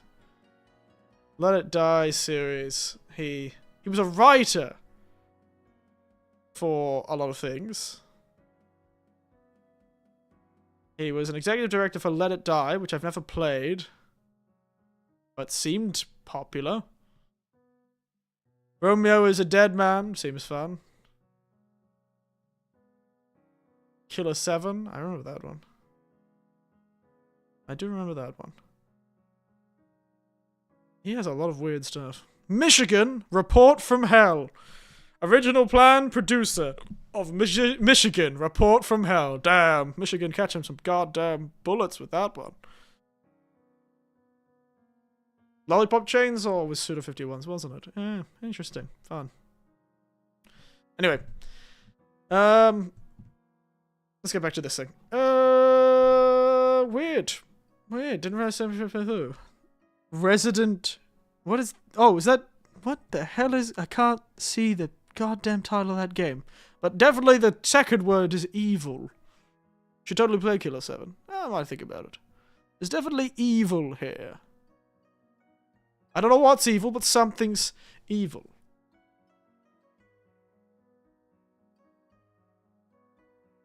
Resident Evil 1, but the GOG version. Oh, okay. So it was Resident Evil. I wasn't crazy.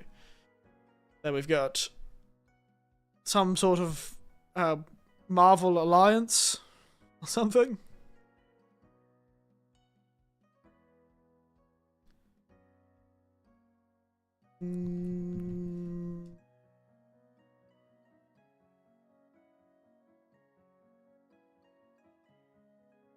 There it is. Marvel Ultimate Alliance. Classic. Another classy PlayStation 2... PlayStation 3 game? It's way better experience than the PS1 Resident Evil 1 game, yeah? Fair enough. Fair enough. Got Ultimate Alliance, another... I thought it was PlayStation 2, but it was PlayStation 3 and Xbox 360. Wow. Yeah. Yeah, it does look like that, doesn't it? No, it never really was much for superhero games. It was really much for superhero games. Then we've got Sonic 2. A horror mod or a horrifying version of Sonic? Is that like Sonic EXE? Is that Sonic.exe? What the hell is that? Well, action RPG with a fun story and mechanics. Oh, nice. It was of that era, I suppose. It looks very much of that era. You've got Sonic EXE and Grand Theft Auto Vice City. Classic, of course. Up in A. Makes sense. Very good action Sonic 3 mod. Okay. Fair enough. My love. Hellfire Saga. Jesus. I didn't realize that with that many Sonic EXE alikes. Vice City, good game. Nothing much to say for there. Half-Life 2. Please, Half-Life 3. Come on. Valve. Half-Life 3, please. Please. Like you wouldn't know it's a mod. I know it's a mod. I just didn't know what mod it was. I didn't know there was any more Sonic horror mods. I thought it was just Sonic EXE. I thought that was the only horror Sonic thing, you know? I like Half-Life 1 more than 2, to be honest. I think Half-Life 2 is funny. Recently, I've been watching a video of a guy, a speedrunner, like, showing off all the weird stuff that's in the old Half-Life 1 game. Like invisible crates and walls that do things, and when you open a door, the door just keeps going into the middle distance. It just keeps going. It doesn't stop. It opens and then just keeps going and disappears. I mean, it's well done. You'd think it's an official game. Oh, okay. I see. It does look like an official title. It looks like they've done a really good job at like an official poster, but I knew it had to be a mod. Look! Jak 2 and 3. Wow. I actually bought Jak 2 for my nephews, but I actually enjoyed playing it so much, I bought it for myself as well. I really enjoyed Jak 2, and I find it funny the difference between Jak 1 and Jak 2, and how they wrote that difference. So funny. Oh my goodness, it's such a funny contrast, because Jak 1 was clearly trying to get into that Spyro character 3D platformer, Banjo and Kazooie and all that thing, and then Jak 2 was like, screw it, everyone likes edgy games now, let's go. And I don't know, Jak and Daxter Trilogy is really good. It is a really good trilogy. I really liked another game where you could get infinite ammo, which I liked. I really liked how you could get, like, in the game, you had the ability to get cheats, but only after you'd done certain things. I liked it. The Reading spin-off was great too. Yeah, I played that with my nephews a lot, actually. We really enjoyed it. It's so edgy. But it comes from, the racing spin-off comes from Jak 3, where they all have cars. I love it. I loved it. It was fun. It was fun. Edgy, but fun. And, you know, was a GTA-alike that you could play without pissing off my sister, who didn't like those games very much.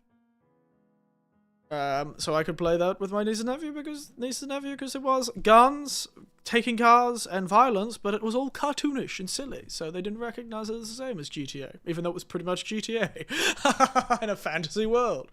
Great game. Loved it. Loved it. Loved the floating cars that had like 2 levels, and that was good. And the desert was fun, and the guns were fun. I really liked how you could get a nuke in the 3rd game, I think, which just blew up, which was funny. You could just get a nuke. Elf dude shooting people. It was fun. I liked it. I really liked the aesthetic. It had a really good aesthetic. I think. It was fun. And I have a lot of nostalgia for it because I played it a lot with my nephews and nieces. They really liked it. And it was good. It was good. I had to do a few of like the platforming challenges with them because I weren't very good at them, but yeah. I did like the guns in that game. I think it was Jak 3 that had like the 9 guns. Was it Jak 3 that had like the 9 guns? Because Jak 2 only had a few guns, I feel. God.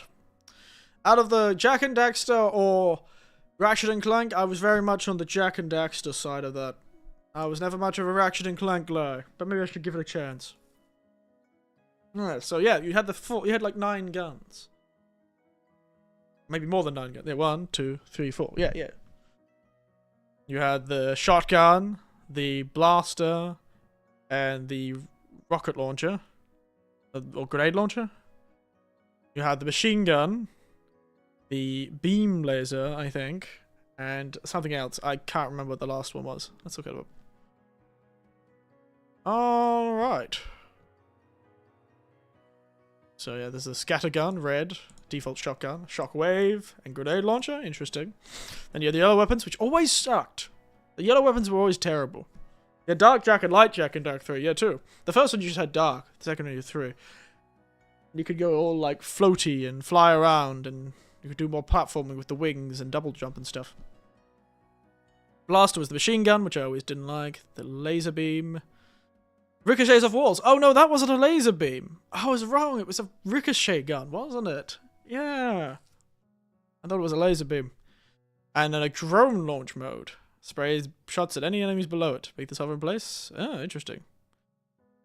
1 unit ammo for every shot. Exchange this bot after the thing. Blue weapons. Minigun. Oh, yeah. Minigun.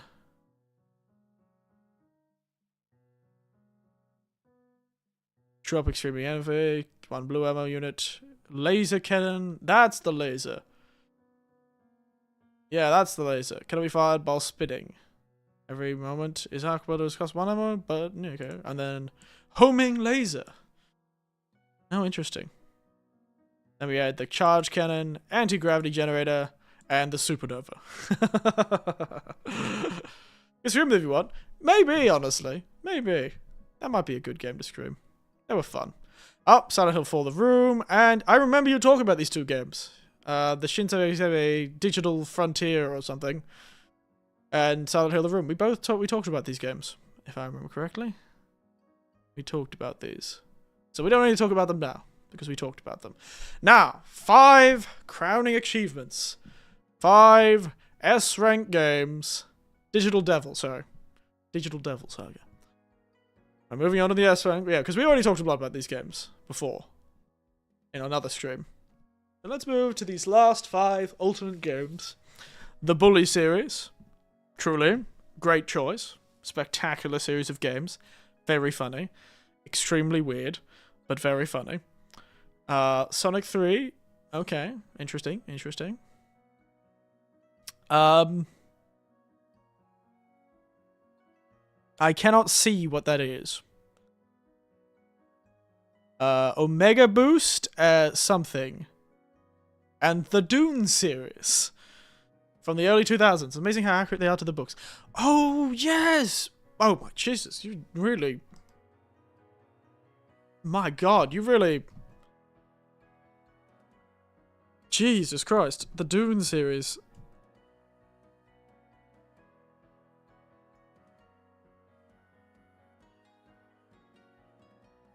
There's a lot of Dune games. My God, you really... That was... That kind of made my brain explode, because I remember a lot of old Dune games. Wasn't there one from the 90s? All shit, unfortunately. Yeah, my goodness. Wasn't there one from the 90s? I swear there was like a point-and-click one or something from the 90s. Was it point-and-click? It felt point-and-click. It was like a DOS game. I can't remember. Was there one from the 90s? Even the PS2 hooing. Damn, tragic. Those are 2001.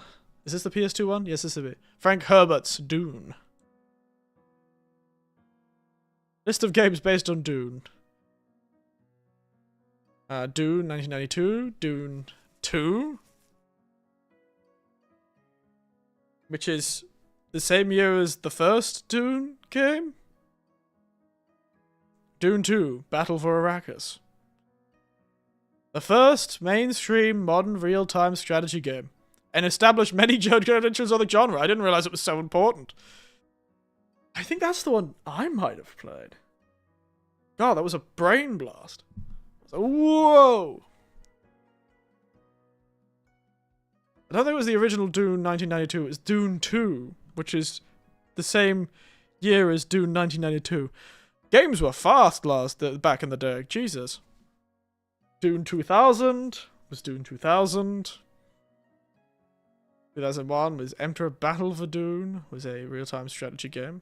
I can't believe Dune 2, Battle for Arrakis, was so important to the real-time strategy genre.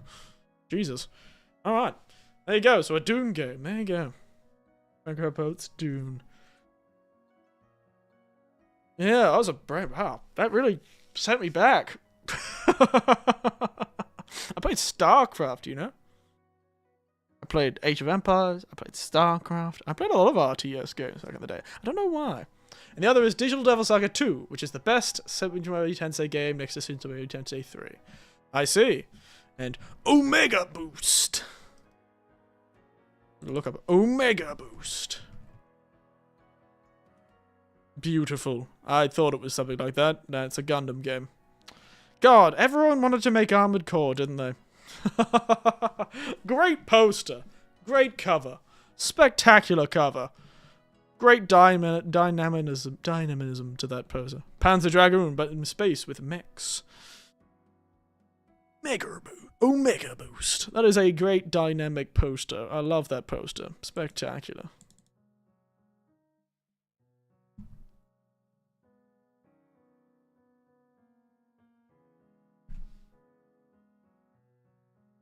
I should play the old...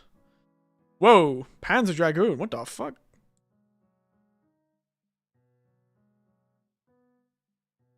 Panzer Dragoon, classic. Wow. I never played some of these games. It's just amazing. There are so many PlayStation games, and it's because I wasn't playing them myself. Maybe my nephews would know these things. My nieces and nephews would know these games, but so many games that I feel like they're games that I missed. Because I'm only one person. Only one person, eh? So I can only play so many games.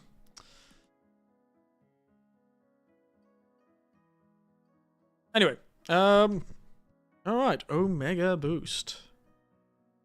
Okay. Omega boost intro. Omega boost. Boost intro.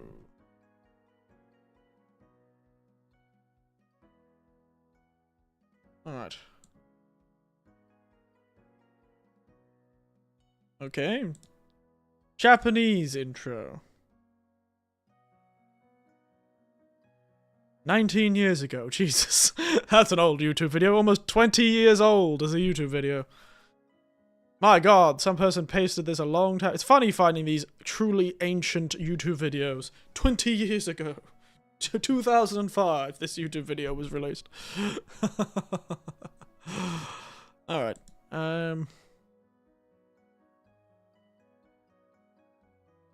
Get it up on the stream. Mute the music.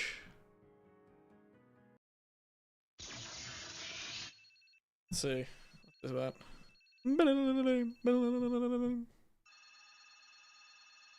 Whoa. By the way, thank you to our lovely fan, Cacophonous, for releasing this 19 years ago. Oh, max 240p, just as I love it. Look great on this 2K monitor.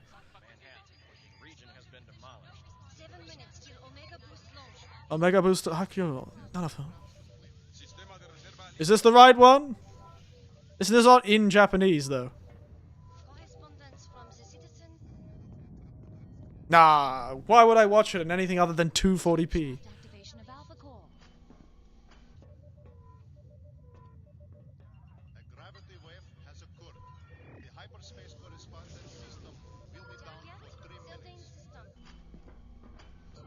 Beautiful. Zebra, zebra. Wow, they're French. Look at him go.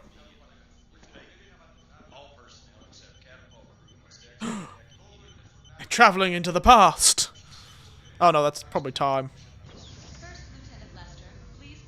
Lester. Is this the correct one? I assume it is because you haven't said it's the wrong one.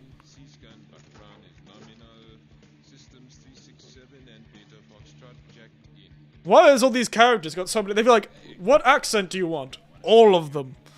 I want all of the accent. Give me the French guy, the German guy, the European guy, the Jamaican guy.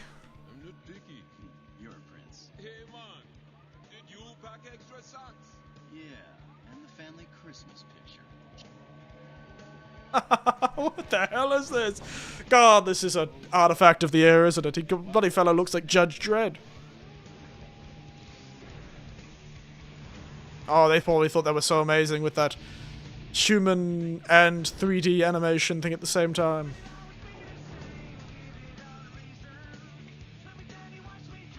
This is definitely going to get me caught by something. This is definitely like a 2000s band. Let's turn it down. Look at him go. Oh, look at that 3D animation. Amazing. Going out to bring back the family Christmas card. Winking and going was seen as cool back then.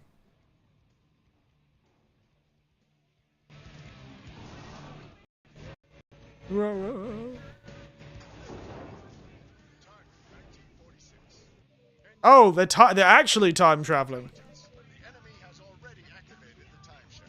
Your mission is to prevent the Alpha Core from causing historical alteration. Okay, I didn't realize it was a time travel game. Damn. Omega boost indeed. Off he goes, fighting. Pow pow pow.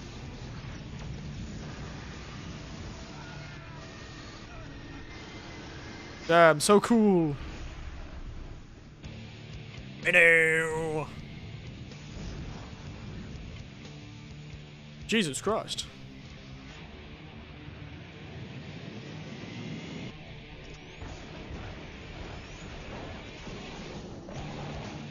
Oh yeah, he thinks he's real cool, doesn't he?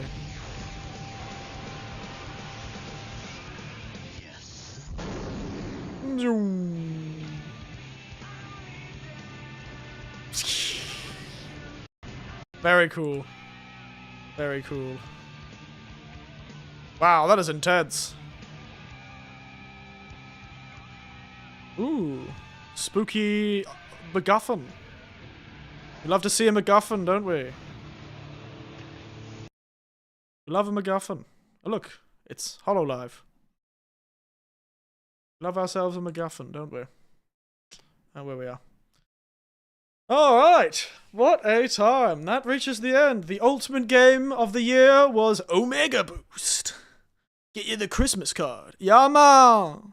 What was all of the accents? They just chose to have every accent. Not a single Japanese person in that trailer. All random people's... They just went and found the most random, extreme accent-having people. Got them to film all this code. You know, ads used to be cool. I boosted all over time. My God.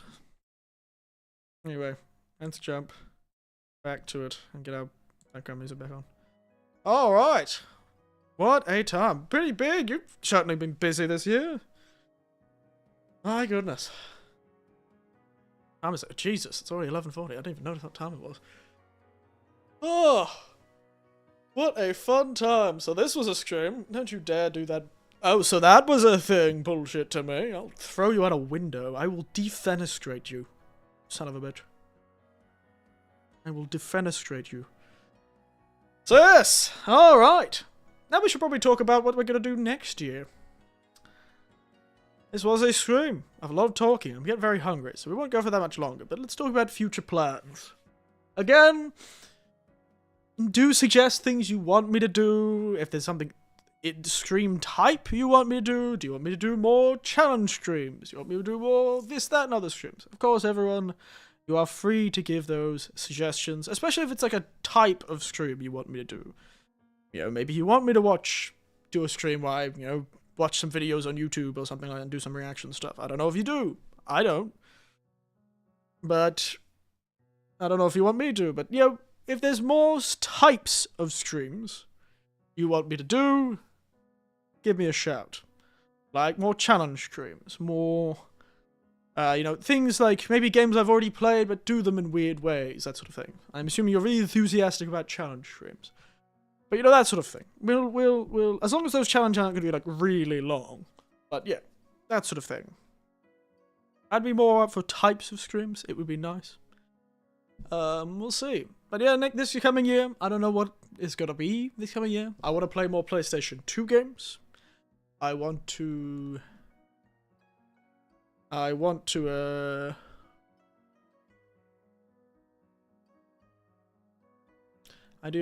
play more PlayStation 2 games. I want to, well, I want to play Neo 3 when it comes out in February. So that's on the schedule. February, the Neo 3 game will come out. But otherwise, I'm open.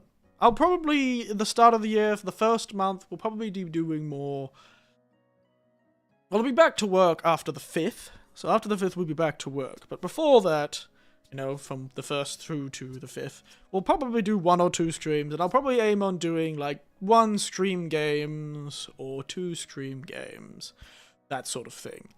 Currently, I've got 1 Japanese horror game already in my game library. So we might play that when we get the chance. Nakakiba. Japanese horror. Yeah, straight back into Japanese horror. My beloved. Japanese horror.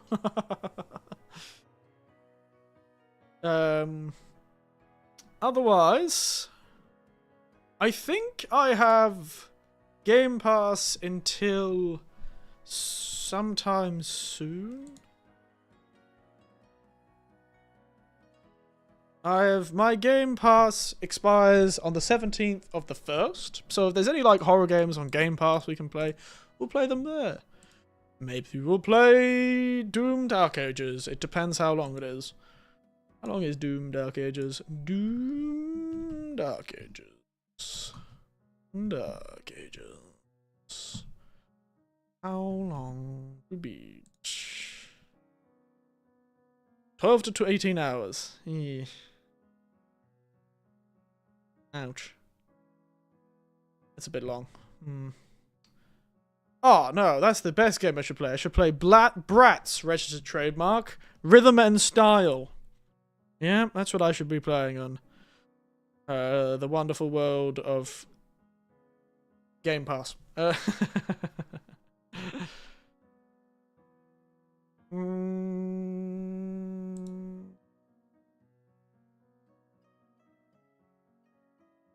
we'll see what's on Game Pass that we could play before the 17th.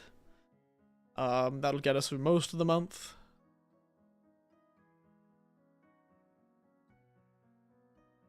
Is there any Game Pass games that aren't on Steam?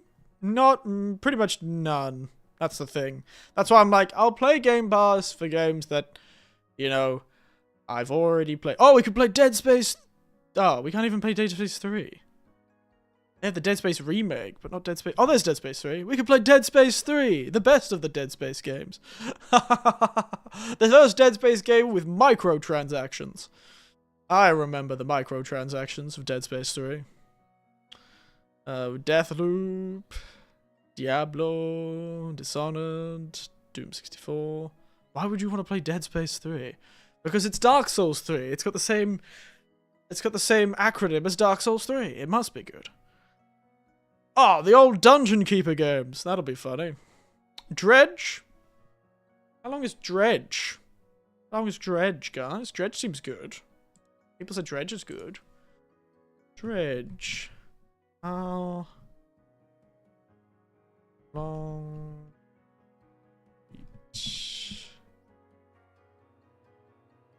10 to 12 hours. That seems good. You could play Dredge. It's another horror game, but 10 to 12 hours for the main story. I don't think I'll be doing like 100% completion.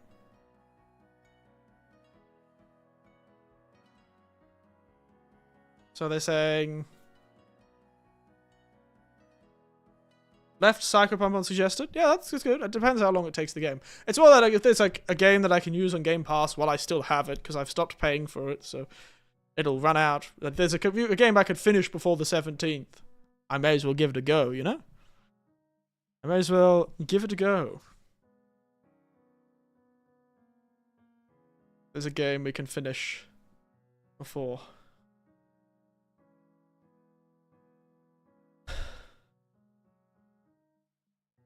That's more the thing. That was more what I was going for, you know? Oh, I didn't realize Hogwarts Legacy was on this. Try E3 while you have Game Pass. Try it? I suppose. Can you transfer the saves, though? E3 Game Pass to Steam file transfer. Since you talked about playing it, it's true.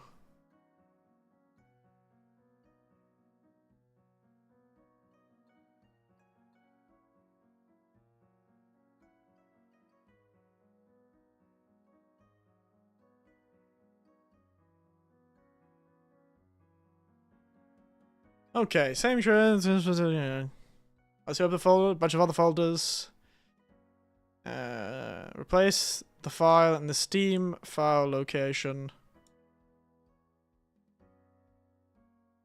Launch the game, skip the cutscene, leave the game so it'll be created. Okay. Okay, so they do use the same file structure for the save, at least. Nice. Nice!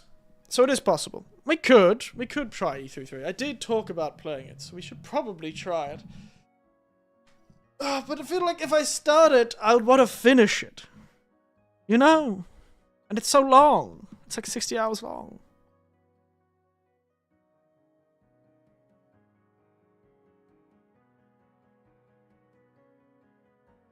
Well, supposedly it's supposed to be shorter than...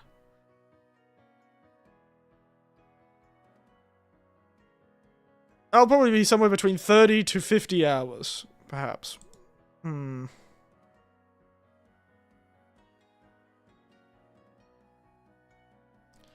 So we'll see. We'll see. Might just be easier to buy it on Steam and just play it on Steam if I'm going to play it. Anyway, who knows? Well, that's something I'll decide after New Year's. So, yes, speaking of New Year's. So, New Year's will happen. So, tomorrow's New Year's Eve. I'm going to do stuff enough for New Year's Eve. And then New Year's morning, I'm getting up really early and I'll be doing some stuff. So, the 31st and the 1st, I'm busy. So, with that, Happy New Year. I hope you all enjoy your New Year's celebrations. And I hope you all had a good Christmas where you had nice Christmas presents and Santa Claus gave you everything you wanted. But yes, it'll be another couple of days before we stream again. We will be streaming again on the, probably, yeah, on probably the 2nd. And we'll start playing games again. We might play a horror game. I don't know what. I don't know what we'll do. But I think we'll be back again on the 2nd. Ooh, Pacific Drive is on Game Pass. We could play that. That seems fun. Pacific Drive always seemed fun. I don't know how long it is, but that could be fun. Anyway, we'll see. Otherwise, yes, we'll be back again on the 2nd. So, thank you all for watching, everyone. And for today only, Happy New Year. Good night, sleep tight, and Happy New Year. I hope 2026 is a good start for you all. Let's look forward to new things. Cheers to you all with my fake champagne. Cheers to you all. Thank you for watching this year. It couldn't have done it all without you. And I thank you again for watching me in the future. Here's to this year past, and here's to next year coming. Look forward to the bubble popping, yeah. Happy New Year! Happy New Year. Thank you, everyone. And I won't see... Oh my god, I'm not going to see you until next year. Guys, I'm not going to... Oh, it's terrible. See you next year, guys. See you next year. Nighty night. Bye.